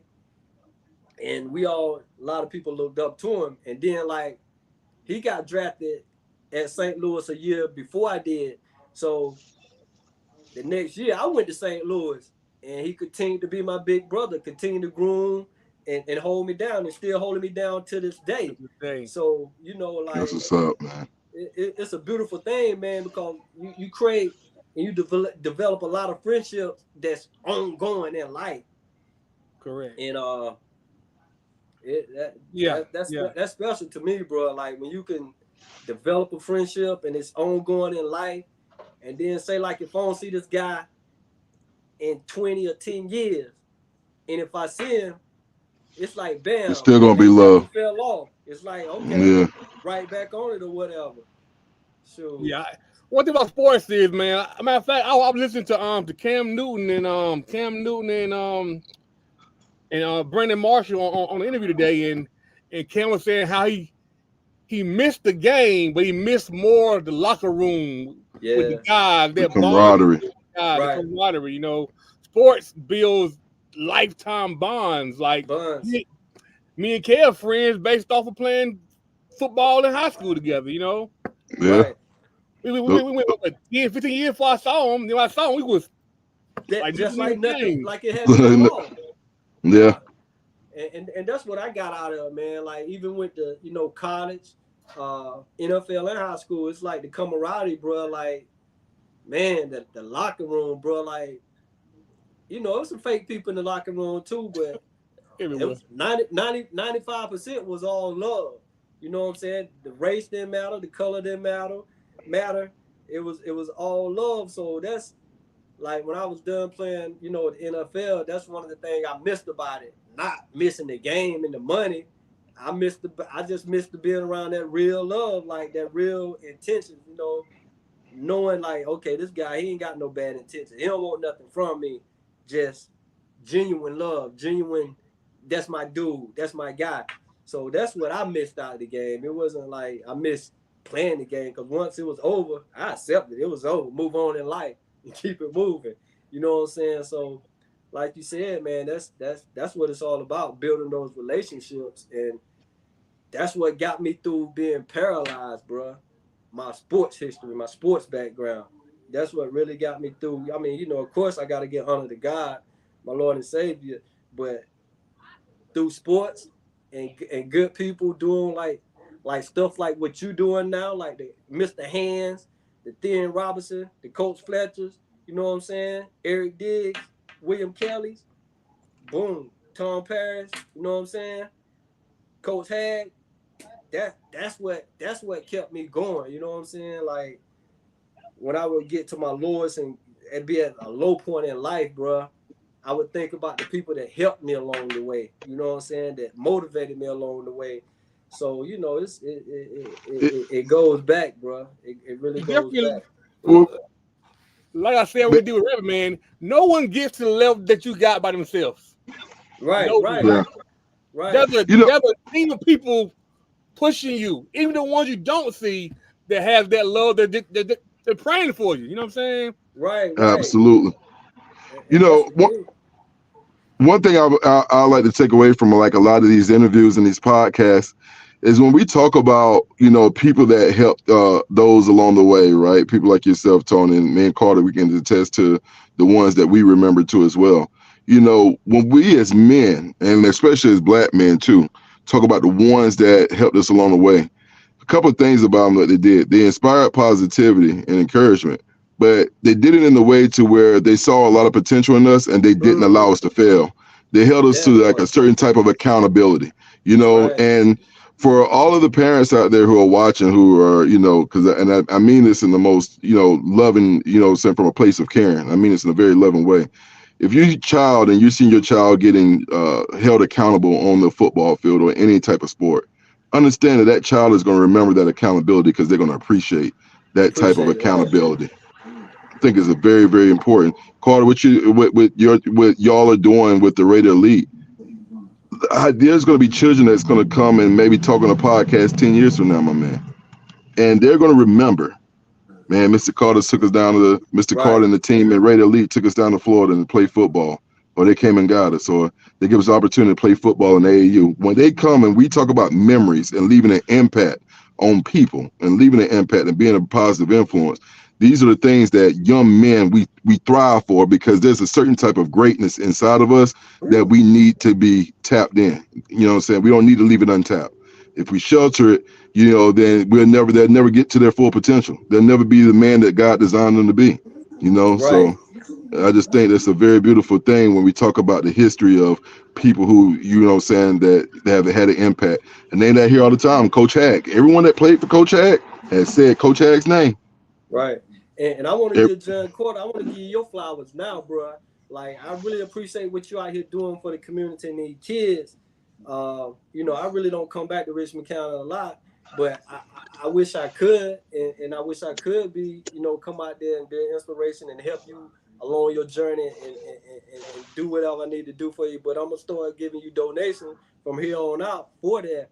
But because I remember, bro, like when Richmond first started the Little League, I think it was Coach Hood, man. I used to try to go out there and try to help and volunteer my service all the time. But he didn't want me out there. He would push me away. And my son and my nephew played. But he didn't accept me when I was trying to come back and give back to the community on what I love to do. So it was like, okay, bro, here I am trying to get back, trying to come back, and then help them, and maybe install some of the things that I went wrong in my life, some of the road, the dead end turns that I turned in. Okay, I'm inspiring them not to make that same mistake that I made. When I tried to do that, bro, they didn't accept me. So I don't know if they felt threatened. I don't know what it was, but I respect and giving you your flowers because you got guys that played at Richmond in your program. You allow cats to come out there and have an input. I mean, they Please know what come. it is. Yeah. He be begging. He be begging for the support, man. Hey, listen. Hey, man, I appreciate it, man. But tonight is all about you, Mr. Horne.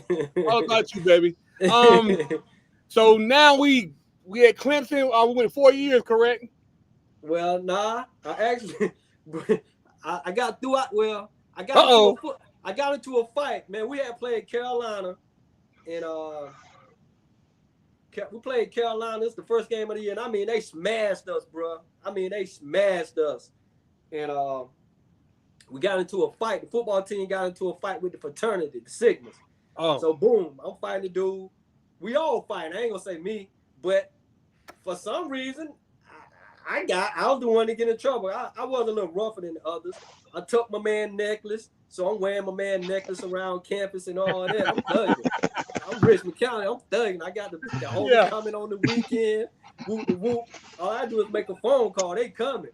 Yeah, for sure. Bam. So I mean, I'm having the best year of my life, man. I started off. Okay, the first game in Carolina, I think I had 32 yards. But the next 4 or 5 games, 100 yards every game. So I'm having the best game of my life, bro.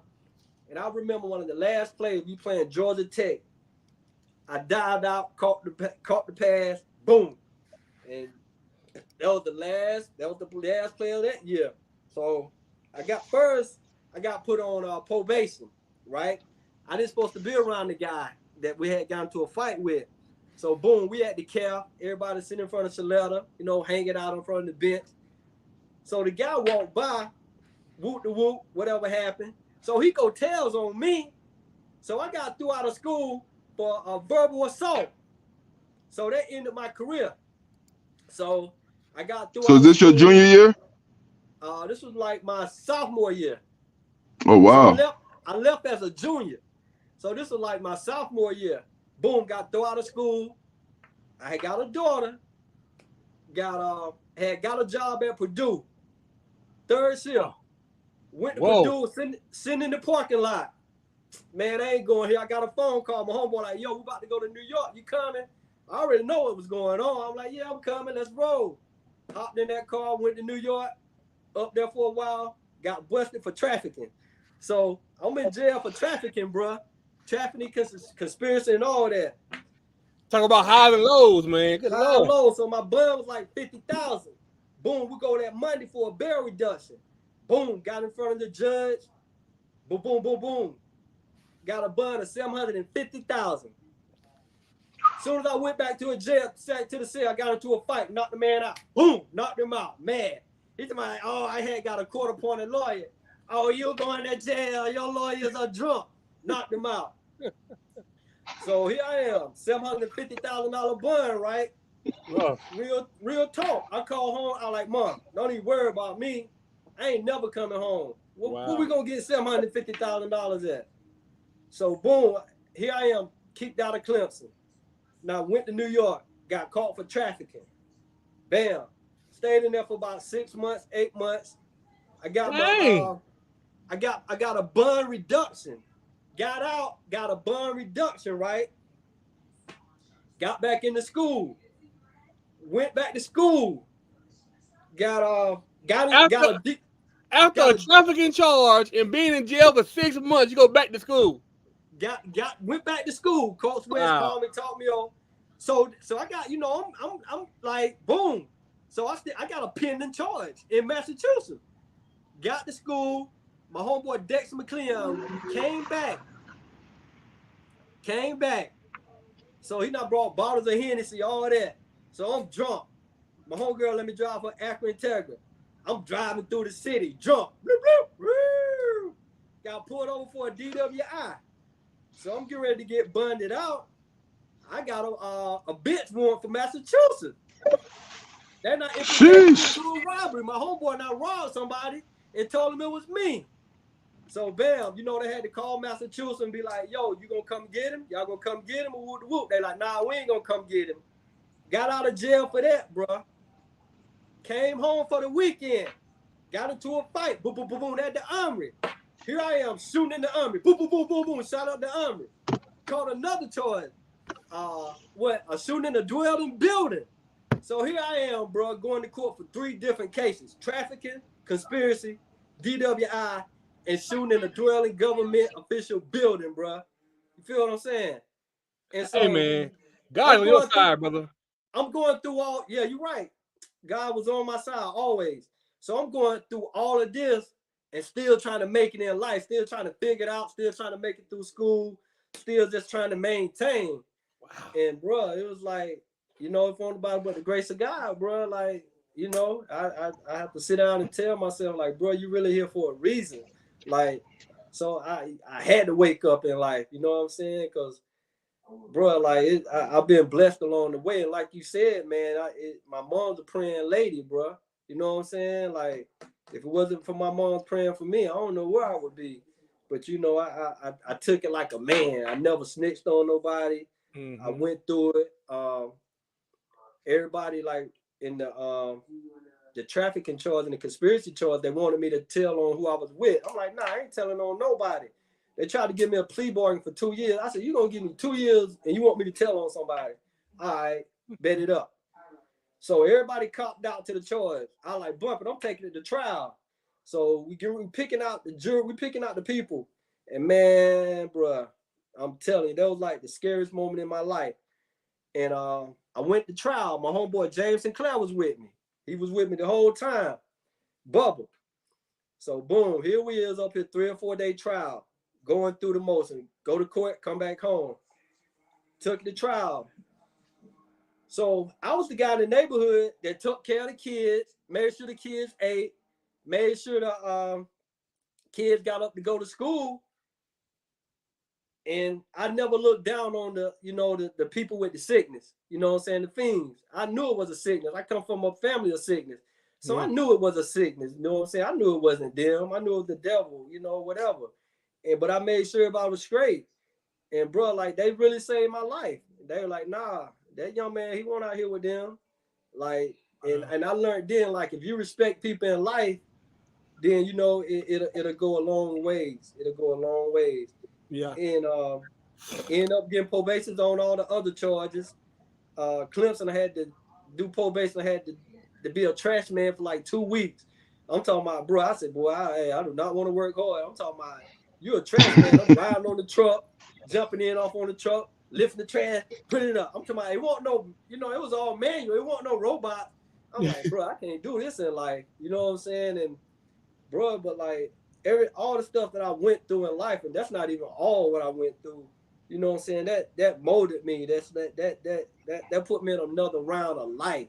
So I really don't care like what nobody had to say about me, or, you know what I'm saying, the downs and up, because we all had a past. We all got a past, but my past is what made me, and my past is how I related to a lot of these young kids, especially like when I went to St. Louis, bro. That's great. These kids was gangsters. So I was able to I've been there. You know what I'm saying? Like straight gangster rough. So like you said, I was able to sit down and speak with them and not at them. You know what I'm saying? To let them know where I've been, where I was coming from, and, you know, the different parts of life. Bro, you did all this while at Clemson? Yeah, because I got a lot of questions. Well, not a lot of questions. And still made it to the league? Yeah, because bro, this is a movie, man. Get the ground of the applause going, man. Because this is crazy. This is a whole movie right here, man. I'm into the league.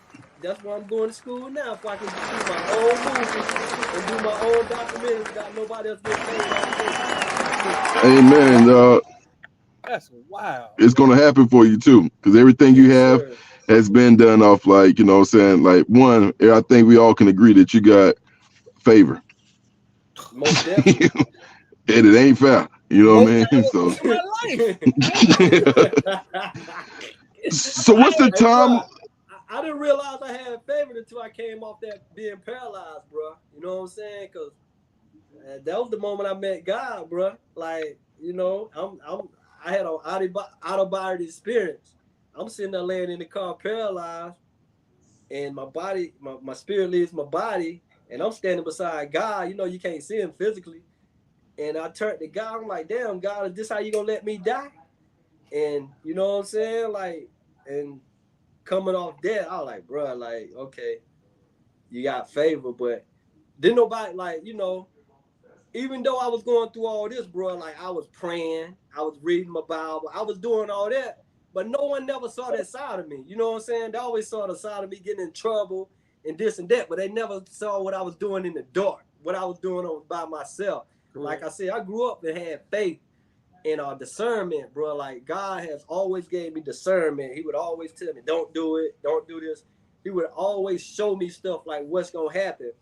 And pretty much, man, that's how it was happening. And like every 4 years in my life, in November, that's when it happened. Everything I ever went through happened in November every 4 years. You know what I'm saying? So my life was like, I noticed my life was a pattern. And I had to try to change that, reverse that pattern, man. So tell me about how you got into the NFL then. Like, Yeah, because what's the timeline to where you ain't played football when you going through all this? Like, how long has it been when you like dropping trash off and going through community service and stuff? Like, how do we even Like get I there? said, that was my sophomore year. So this was like after I got kicked out of school. This was like all in between my sophomore and junior year. gotcha. So that's why I said I only stayed at Clemson 3 years. I left early.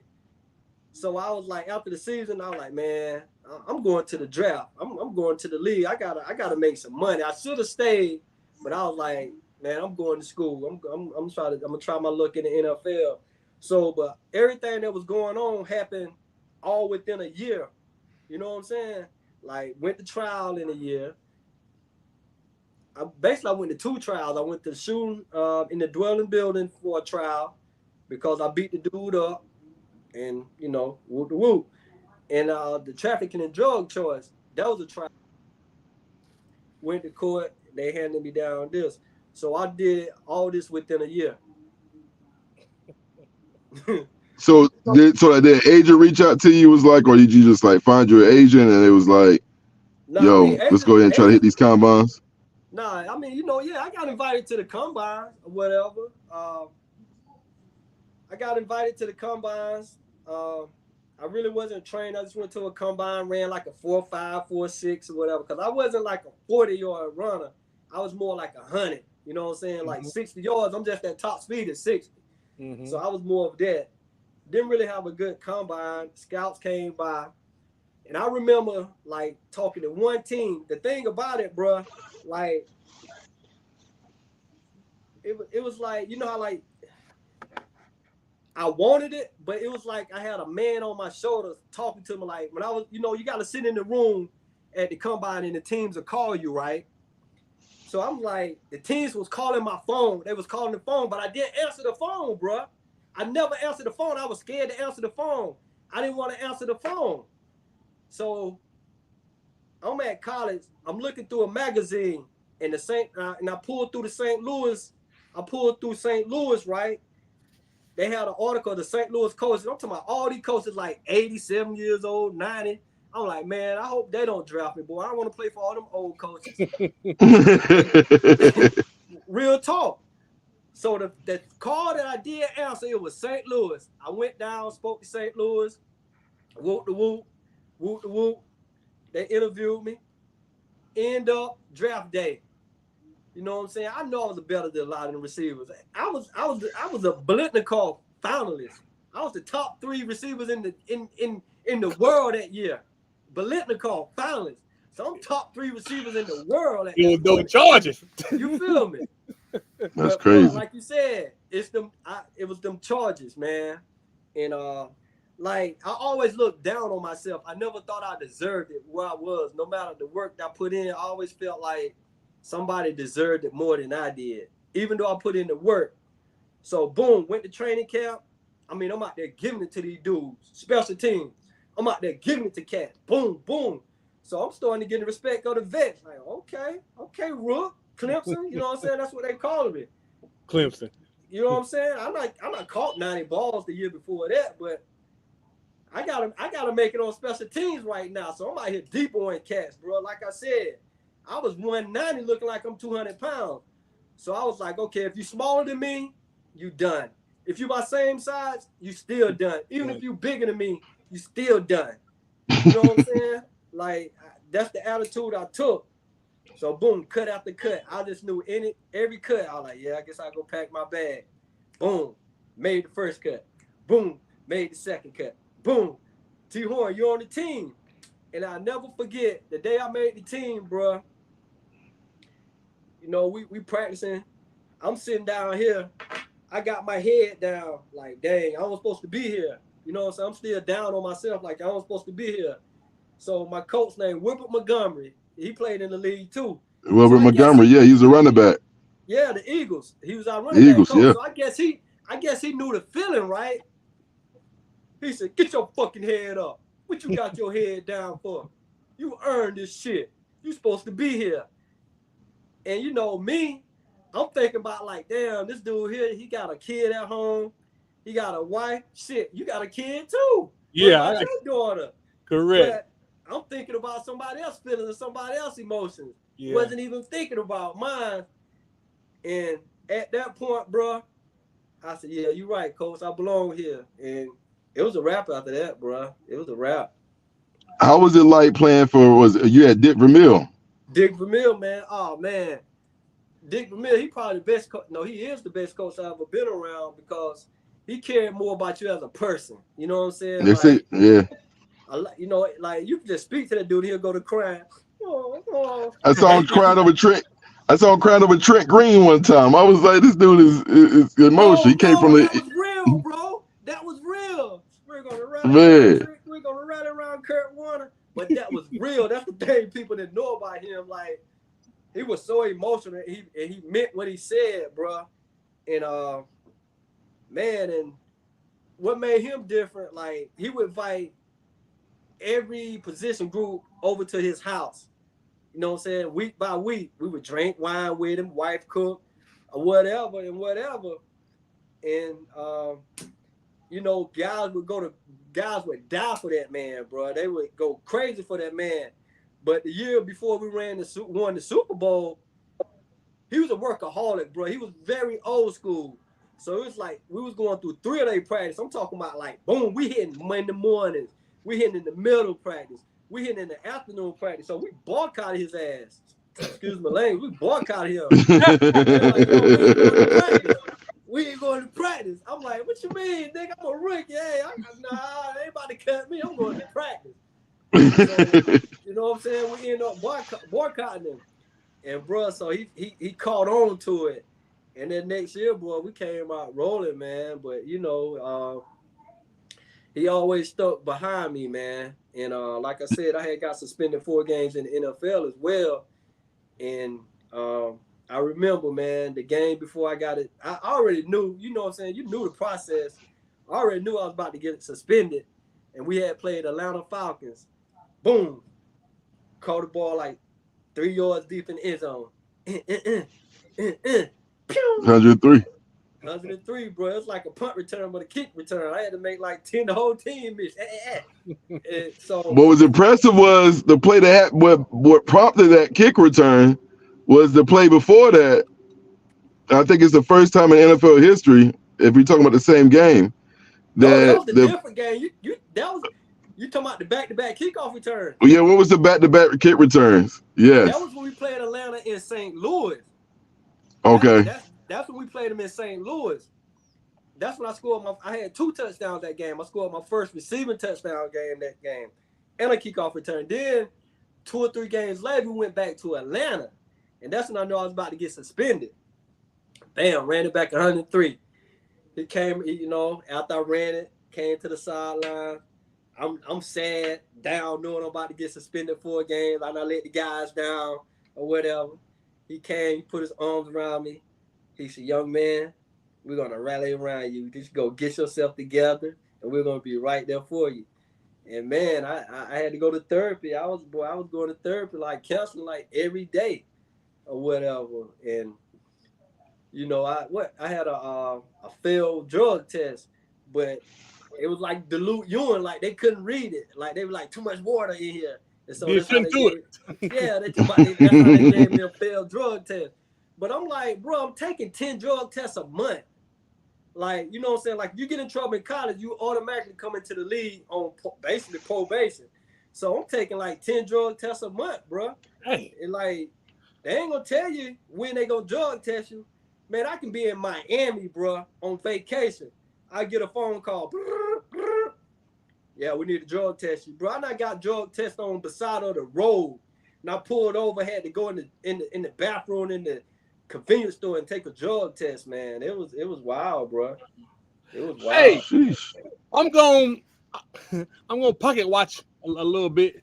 Your first big check in the NFL, what you do with it? Boy, listen, this the thing. My mama had to make me get a bank account because I was used to put money in shoe boxes. So for a year and a half, I had a safe.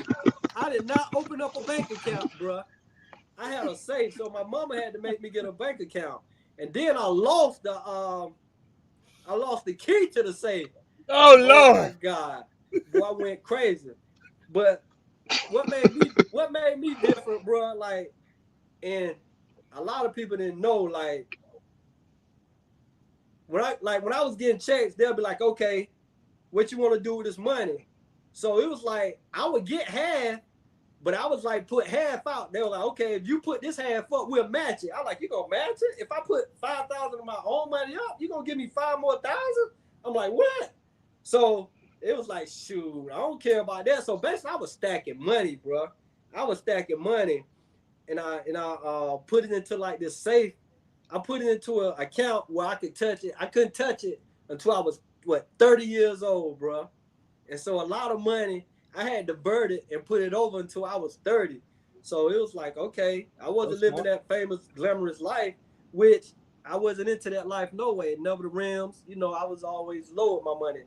And I was just stacking it, bro. And a lot of people like, oh, this nigga broke, whoop, whoop. Nah, nigga, I ain't never been broke. I may not have bad times, but I ain't never been broke. You feel me? So it was like, I was just putting my money away till like I was 30 years old. Why not? If they gonna match it, I'm gonna put it over. And I started a business. Like my first year, I tried to start like a trucking company. So I went to the bank, and the dude was like, okay, you put $10,000 in the bank and leave it in there for a month, I'm gonna give you 100,000. I'm like, well, you gonna give me 100,000? If I put 10,000 in the bank? I said, okay, bet. Yeah. So I got a truck. My stepdad was driving trucks. I said, okay, I'm gonna start this trucking company. Put that $10,000 in the bank, and I went and picked out the Peterbilt. So I was gonna pay like $45,000. You can get a truck, brand new truck, for like $45,000-$50,000 then, right?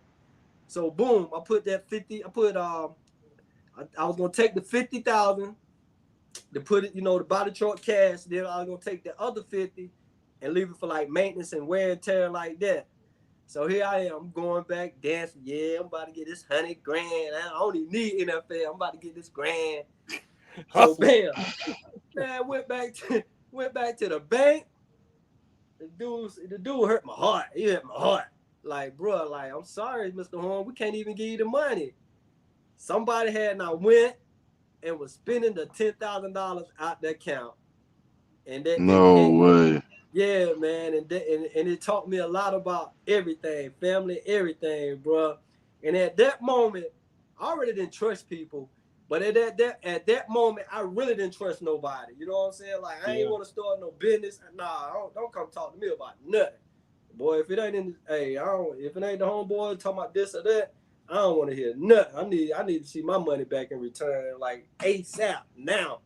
So was everybody grabbing at you and calling cuz I need it? What was it?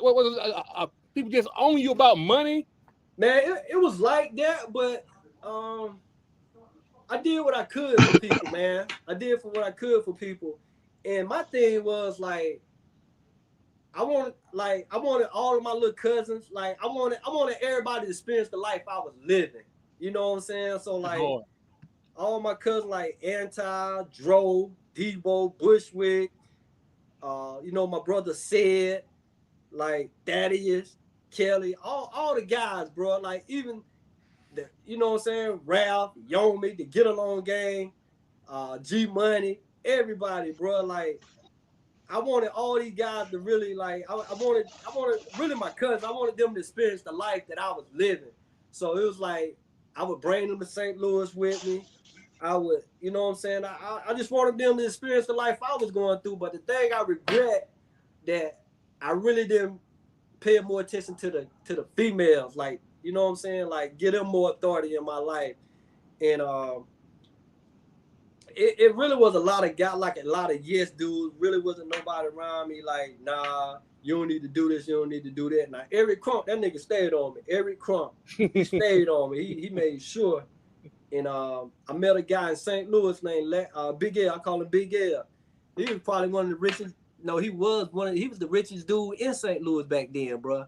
I'm talking about in 99, 2000. These dudes had liquor stores. These dudes had tow truck companies. So I'm coming from here. I'm like, damn, y'all niggas on a liquor store? So boom. Yeah, because we know we got ABC stores. So you don't even think that's real out here. I'm talking about straight hood cat. And how I met this dude, I was at the mall. He walked up to me.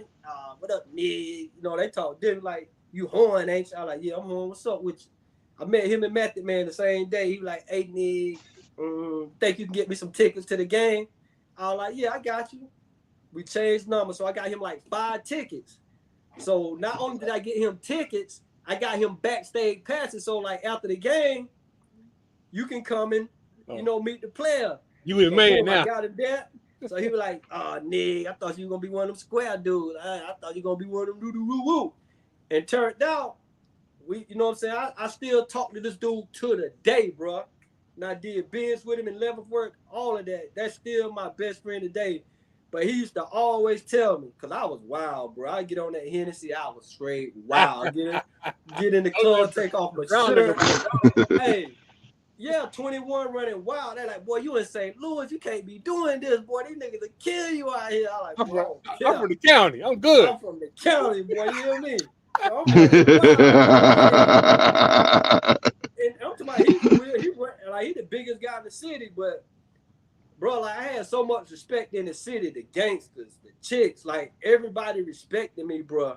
Like, and I was always in the hood. I was always in the places I ain't supposed to be.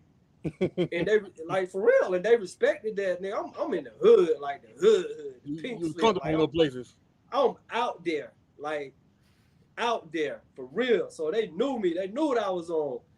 And man, he used to always tell me, "Hey man, calm down. You need to make these millions, then you can come back and wild out and do what you do."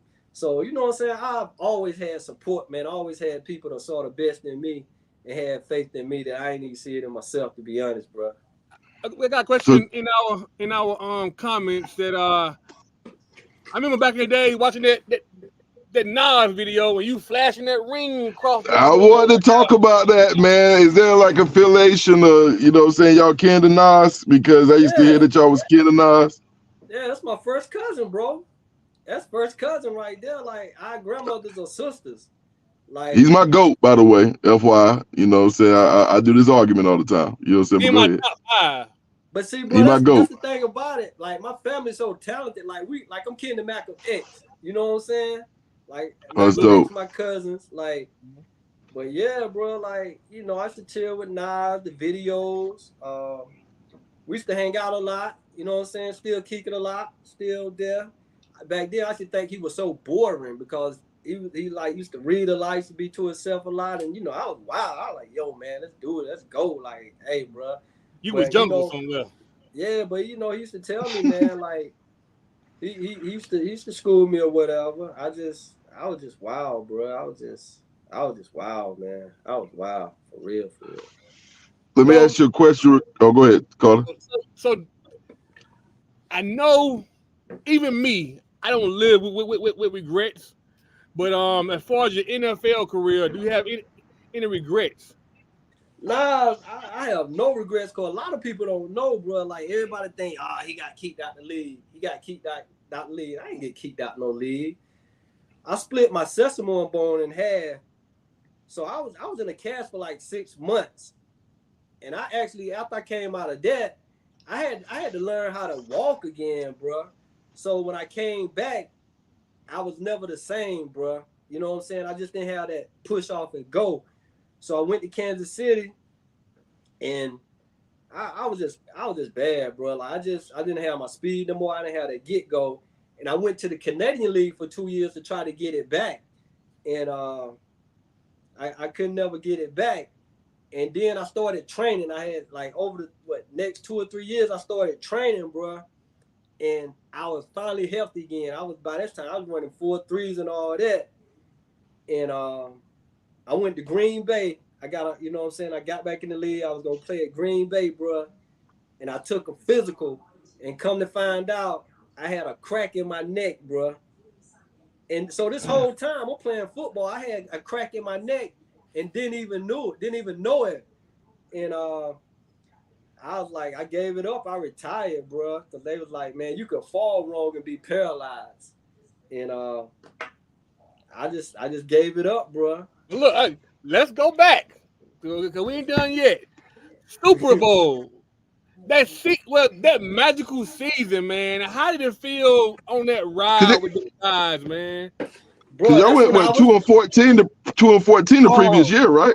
You turn up in the hood. Yeah, we went. Boy, I was turning up my rookie year too. Now the rookie year was really turned up. 4-14, go to the club, sleep in the parking lot, go to practice. but that year, bro, it was so special, man. Like, you know, Nelly had blew up that year. The city was behind us. It was like, man, that was so much fun, bro. Partying. I had got to deal with FedEx. I had got to deal with New Balance. I mean, bro, I was getting it in. Like, hey, who was you partying with, teammates wise? Oh, man, we was the Hot Boys. We had a crew called the Hot Boys. Well, my partner was Oz Hakeem. That was my man. That was like... I was about to ask you about Oz Hakeem. Yeah, we was together every day. We was called the Termites. They used to call us the Termites. But we had a crew called the Hot Boys. The Hot Boys, man, like, we out all night. We on every chick in the city. We partying, but we coming in, we producing. It was Mean Dre Bly, Oz Hakeem, Cliff Crosby. We were the Hot Boys, you know what I'm saying? They used to call me Hen Rock. Hey, you know what I'm saying? I drank a bottle of Hennessy by myself, boy. Hey, it was wild. And, like, I ain't even have no car, man, when I was in the league. I would let my brother keep the Tahoe. Me and AZ, man, we was just, like, we would get dealership cars. But how we really got around, we would ride parties with the teammates, but we would catch rides back home after the club, bro. It was wild, man. So we was just out there just living life, bro. Living life. That wide receiver room was crazy. It was crazy. Yourself, Oz Hakeem, Isaac Bruce, and Torrey Holt, right? Torrey Holt, Ricky Pro, Chris Thomas, and Boo Blevins. It was crazy, man. So at what point of that season, because none of us knew who Kurt Warner was, right? I got to ask this question. None of us knew who Kurt Warner was. Did you know that Kurt Warner was going to be him when you saw him, like, at practice before, I think, Trent Green gets hurt or something? Of course, because who you think was on the scout team with Kurt Warner? Oh, all right. So y'all lighting them up? Y'all was lighting them up on the scout team?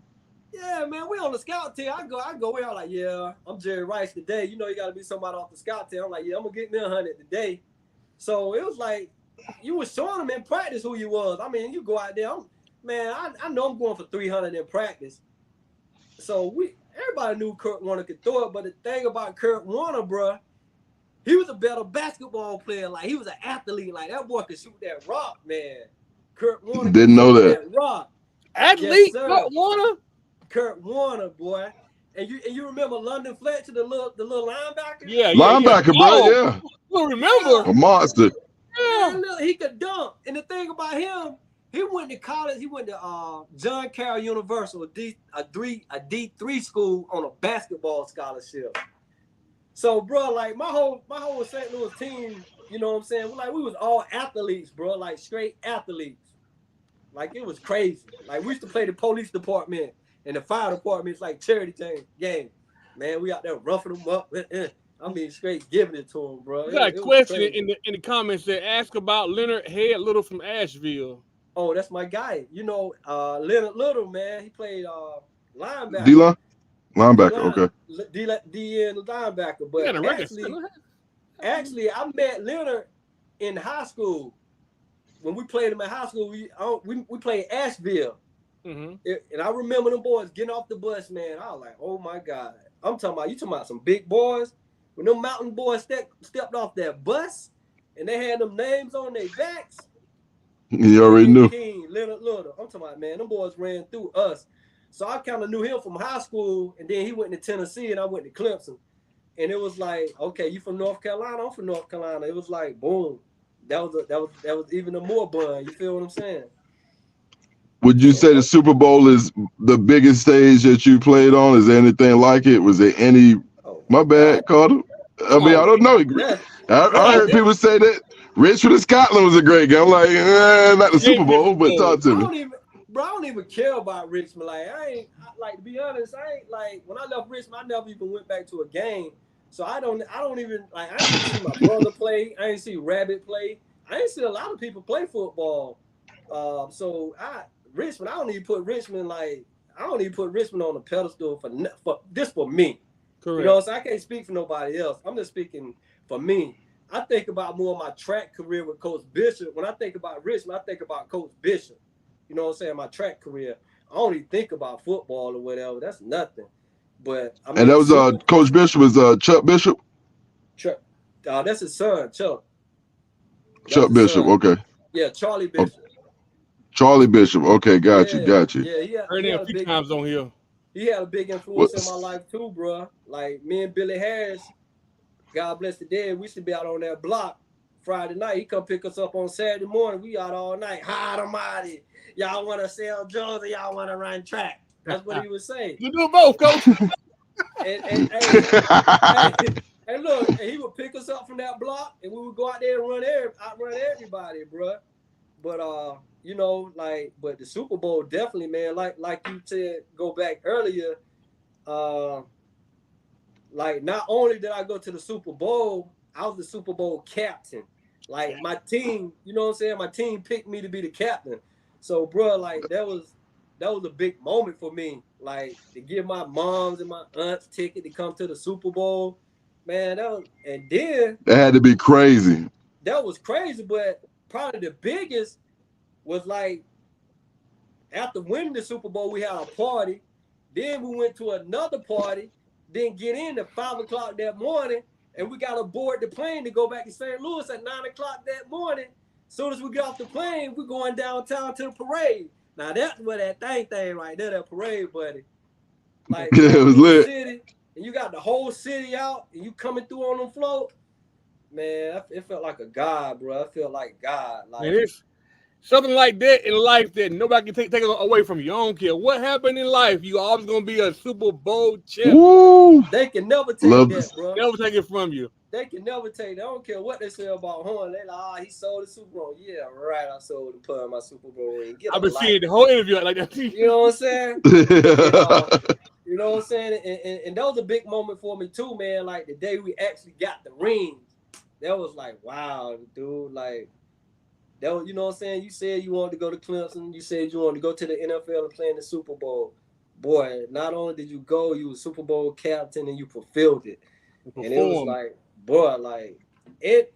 And I was putting in work. I just, you know what I'm saying? I can say like, I just went on the team, bro. Like, I had like 4 or 5 kickoff returns that year, and I missed 4 games. So, you know, when they yeah, you was going nuts.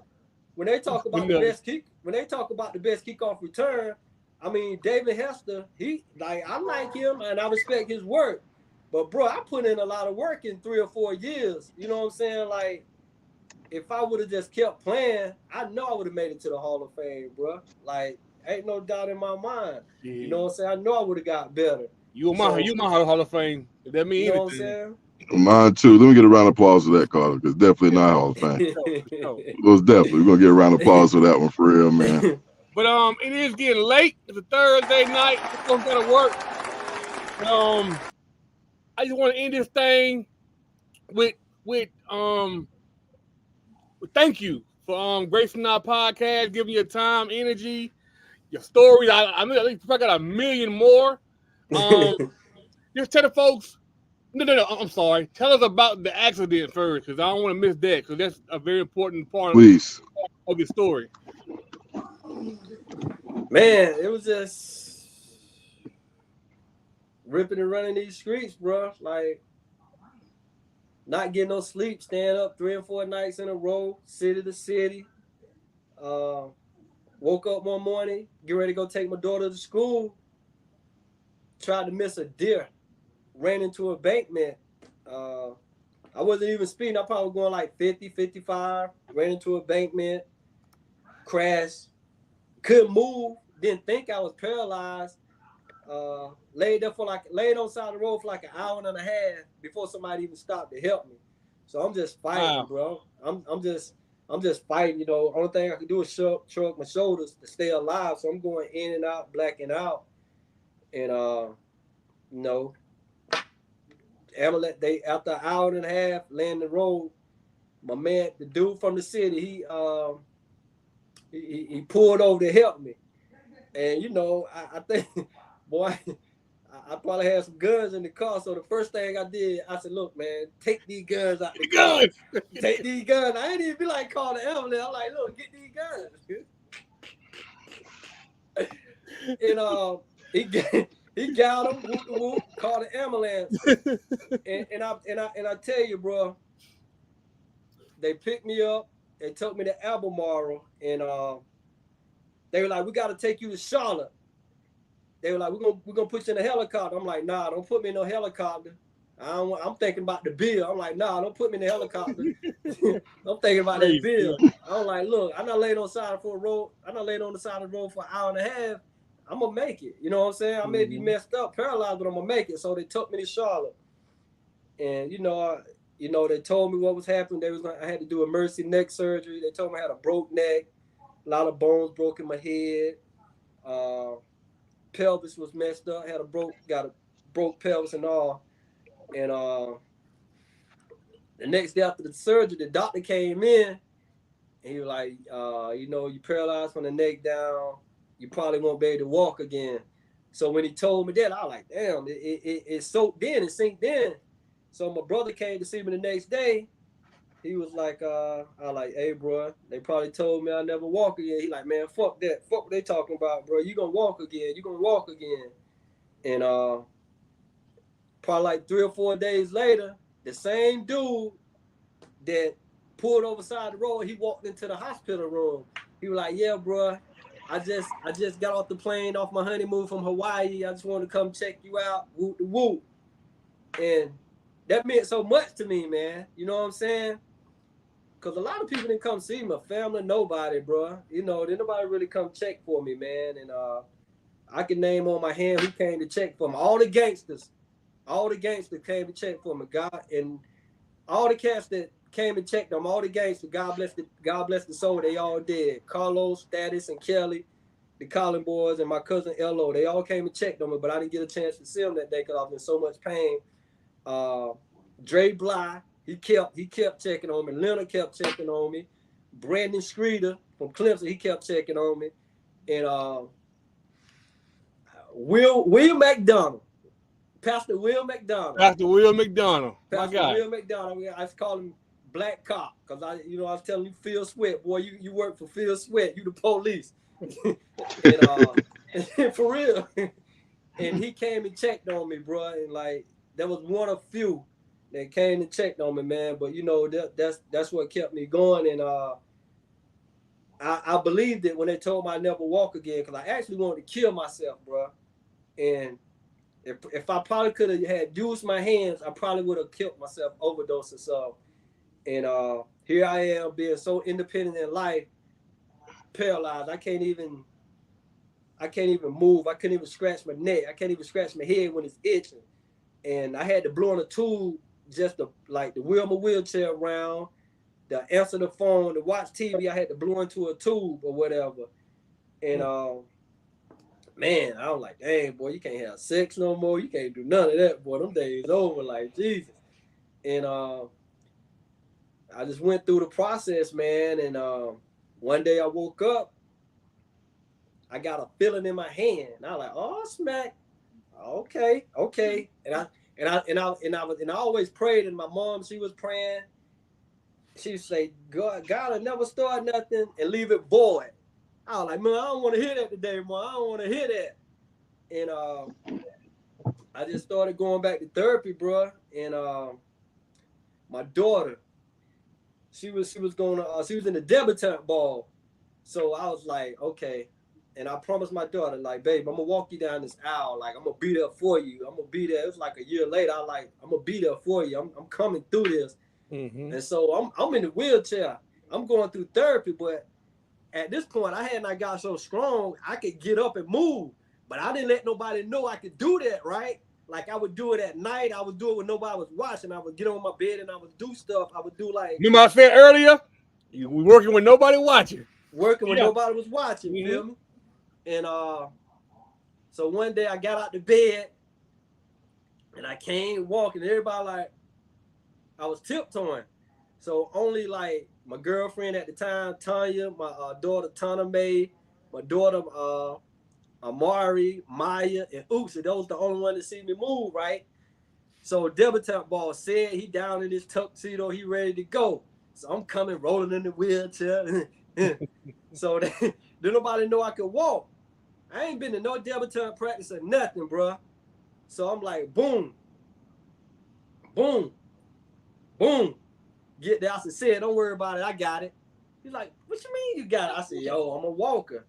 So when it's time for my daughter to get up, I done stood up out the wheelchair, the whole gym, I went crazy. Crazy. So I'm walking her down the aisle. Everybody's still going crazy. So you know you got to do the father and daughter dance. So everybody else, they've been practicing. They know the routine. Excuse me. So, bro, I done stepped in. Woo, woo. It's like I've been to practice. You know, I put a little my funk in and me and my daughter doing our thing or whatever. And that year she raised like 10,000 that year. And dang. Yeah, 10,000 for the debutante ball, bro. It was as another little girl raised like 10,000. And bro, so it was like at that moment, that's like when I started overworking. I just kept going. And they would tell you like, okay, if you ain't got it back in a year and 6 months, you won't get it back. But I wasn't listening to none of that, bro. So I just kept going. I stayed in the rehabilitation place for like a year or so.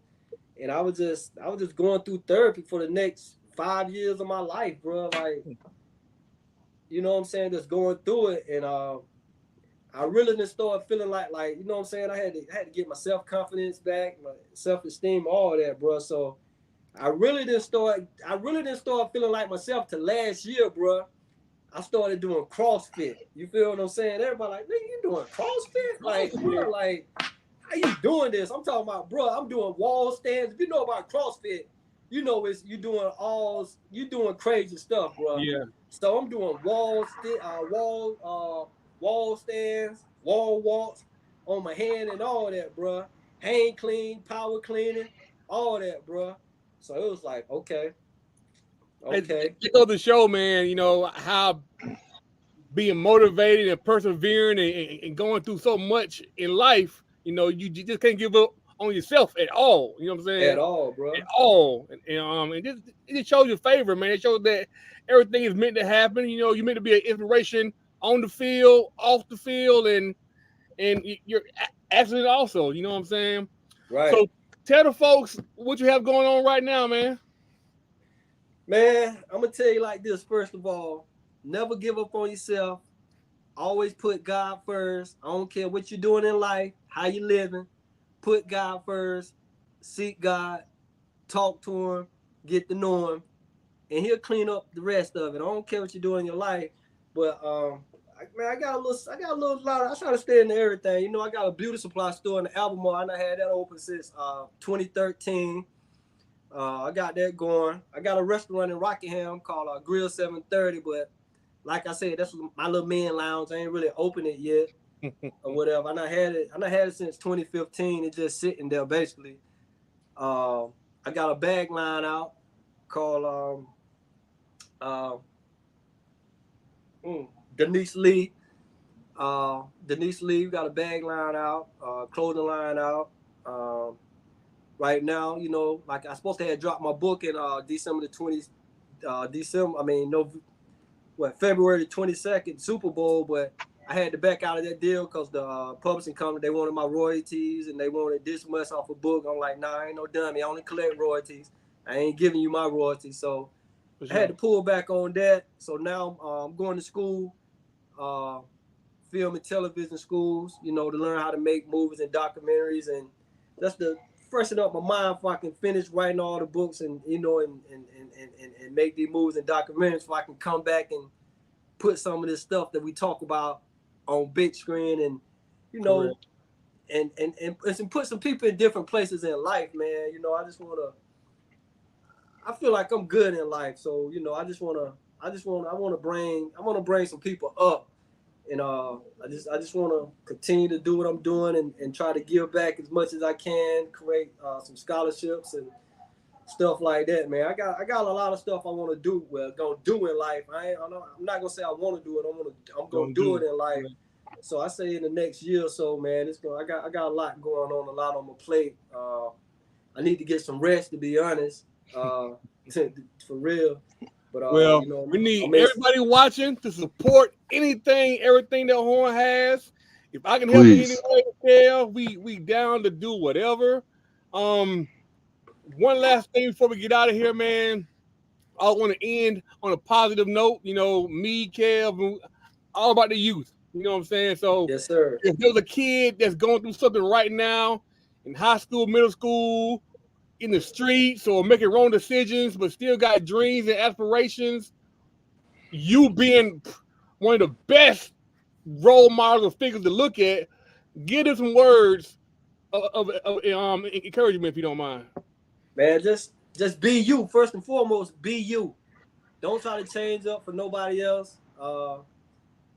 Stay in your own mental lanes. Stay focused. Pray. You know what I'm saying? Just don't let nobody redirect your path. The path you set, the path you striving to be on, keep moving forward. And, you know, if anybody needs me to talk to your kids, you want to invite me to be a motivation speaker or do whatever, I'm here for it, man. Like, I want to see everybody win. You know, I don't want to see nobody lose. And these kids today, man, they got to realize, like, you're making millions of dollars right now. So if you watching and you got kids playing sports, encourage your kids to play sports because it's gonna keep them active. It's gonna keep them focused. It's gonna keep them, you know, off these streets. But you can pay millions of dollars right now to play sports. You don't even have to go to the NFL right now. You can have a great college career and become a millionaire to take care of your family. Because at the end of the day, it's all about you want your kid to be better and do better than what you did. So at the same time, why not talk to your kids and motivate them? I mean, I know it's hard because, you know, I was young and I got a young kid. A lot of times we can't reach our own kids. You know what I'm saying? Like we can talk to them and encourage and motivate them. But once they leave out of that house, they're going to do what they want to do. So a lot of times it takes other parents and other role models to get that kid to wake up. You know what I'm saying? It's not that we're not great parents or don't want the best. They're not really, sometimes they don't listen to us. They take it in better from other parents and other people.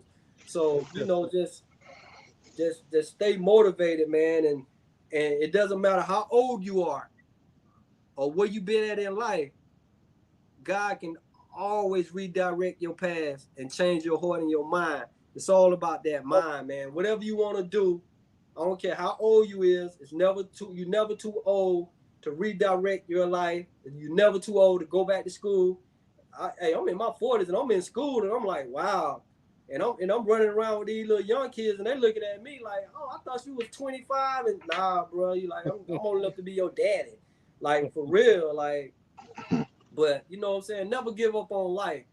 Don't let the world condemn you, and don't let the world throw you under the bus. Keep it moving, man. Keep it moving. Keep it moving. Tony, hey, man, definitely appreciate you. Any last words, sir, Cam? Tony? Yeah, man. Tony, man, just thank you so much for joining, man. You're a true inspiration, man. You definitely at the realest, my G, for real. You know what I'm Hey, saying? man. God bless you, bro. For real, God bless sincerely, you guys, man. bro. God And I bless will you reach guys. out, you know, help my program any way you can, talk to my kids, whatever you can do, brother, man. Because I have some 12-year-olds in my program with some talent, but them attitudes start getting a little crazy. So I need you for them guys right there. Bro, hey, bro, you got my personal number, bro. You ain't got to hit me up Sure. on Facebook, no Messenger, or none of that, bro. Like, you hit me, I'm pulling up. I don't care if I'm in Atlanta, if I'm in Orlando. You know I come through. My I'm God, coming man. through. My man. Yeah, Ooh, you everybody, know, boy. Super Bowl champion, Raider great, Clemson legend, Yeah. St. Louis Rams legend, Mr. Tony Horne, y'all. Give it up, baby. Yes, sir. Tony Horns, baby. Oh, Appreciate man. you, baby. Man. Boy. Thanks again, God baby. bless you, brother. Yes, sir. Thanks for having me on the show. Thank you. Wow, Man, Cam. Great show, man. it was a great show, man. Could have went all night with this one, man. Could have definitely went all night, man. Just raw, just very honest, real. Man, the story is amazing. Like, just amazing story. It's crazy. A book and a movie. To go through all that and still make it into the league and still to a high, not just make it to the league, but to the highest level and perform on the biggest stage. That's insane, bro. That's insane, man. You know, man, Favor, man. You know what I'm saying? And he talked a lot about his faith, his determination, man. You equip that to a man, yo, like ain't nothing stopping, man. It was just very inspiring, man. Age, you know. Yeah. And Just always had it in him. Away, man. That's Nothing but hurdles, bro. Nothing but hurdles. Like, boy. Ben gave up quick. You know what I'm saying? If you caught this podcast late, please go back and watch and listen to that story. It's inspiring. Very inspiring. That's amazing. Also, guys, we now have a cash out. We ain't begging for no money. You know what I'm saying? But if we got a little change on donation, hey, I appreciate it, kid. Appreciate it, man. We want to grow this thing to something bigger. It's gonna caught fire. Got some more guests coming on. If you want them to come on, inbox me or Kev some names. If you got a contact with somebody we're looking for, hit us up. I just contacted Mike Quick niece, so might be having him coming on. The Thomas guys, we linked in, so just stay tuned, man. That 78 team. That 78 team is on its way. That 78 team is on its way. Everybody together on one podcast. But remember these ads. Well, no ads are done. So let me get Miss Sharonda in. If you want to get an ad in, it's very cheap right now. Inbox me. I'll give you the prices. I'm gonna do the ads anyway because they some our first supporters.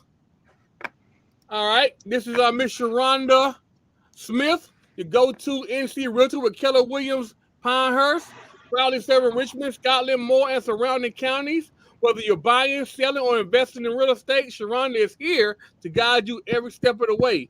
Expertise and dedication, you can trust Sharonda to make your real estate dreams a reality. Contact Ms. Smith at Keller Williams Pinehurst today, and let's turn your real estate goals into success. All right? We love you, Sharonda. Good job. Thank you. Create that generational wealth. 730-4001. Next up is Riverside Canning Company, Miss Brenda Coble, 910-206-2846. Let Riverside handle your next event with an extensive menu and award-winning baked goods you can't go wrong with, all right? She has a mommy and me class, February the 3rd. Let me make sure that date is right. I don't want to get the wrong date. February the 3rd. Yep, February the 3rd. Contact her. It's only $25, and it comes with a half dozen cookies to go home with. It's all supplies. All right, that's Riverside Canning Company, Miss Brenda Coble. All right, Kev, man. It's been a great night, man. Signing out. Yes. Thank everybody that watched, man. They saying great show. Love. Awesome. Can you play my music? Rabbit said he need a read though. We only get him an hour. Hey, Rabbit is coming back, baby. We bring you back. Hey, Rabbit want to do also a giveaway. He got trophies, jerseys. So eventually we'll have a giveaway of some of Rabbit's memorabilia. So he coming back. Hey. All right, let's see. Keep doing what you're doing, Mr. Bowden says. Amazing story. Hearts. We love him. Great show, John and Kev. Yeah, hey, I have a program called Raider Elite Football. We're a nonprofit. Got like 100 kids in our program. 6U, 8U, 10U, and 12U. We play football during the fall. So if you want to donate to our program, hit me up. Everything is tax write off. You know, this season, I need couple more helmets, some more shoulder pads, and some uniforms that I want to buy for the program. Last year, we bought brand new helmets, and we bought a van for the program. So our program has its own van too. Thanks to nice.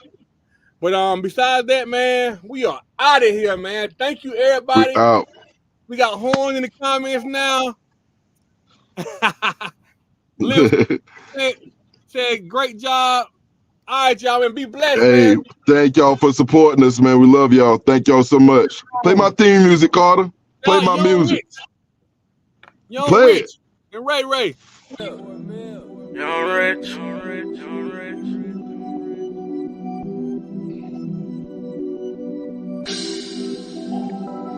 And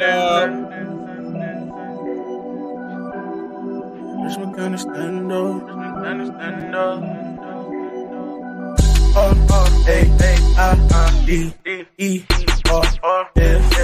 County. 7 state rings, that's some Raiders. Touchdown, all the matters. I see you later.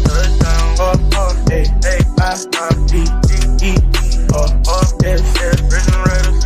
7 state rings, that's some Raiders. Touchdown, all the matters. I see you later. Touchdown. 33, flip, LB, 12, Brad Denson. Better go learn about your history. 2008, we made history. State championship rings, we done that. Remember being baller on the run back. LB with the set. Get him. Sorry, stand back on his back. Hit him. Remember Baron Jones flipping in the touchdown. Green kick the ball in the touchdown. Caleb Hood go deep. Psych Bobby with the screen. Lil Cyrus hit him with a juke. CJ coming, what you gonna do? Jaheim just got the ball. Touchdown. We done ran the score up on y'all. Run it up.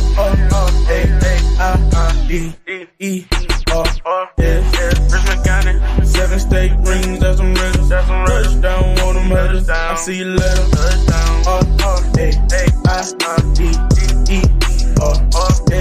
Richmond Raiders. 7 state rings, that's some Raiders. Touchdown, all them headers. I see you later. Touchdown. Richmond County stand up. Go ahead and throw your green up. Throw it up. Richmond County stand up. Everybody go and throw that gold up. Throw it up. Take the show on the road. Lead everybody up. Big plays all day. Lead everybody Send them all home. Beat everybody up. Big hits, don't quit. Beat everybody. I'm in my own zone. I'm in my own home. I'm in my own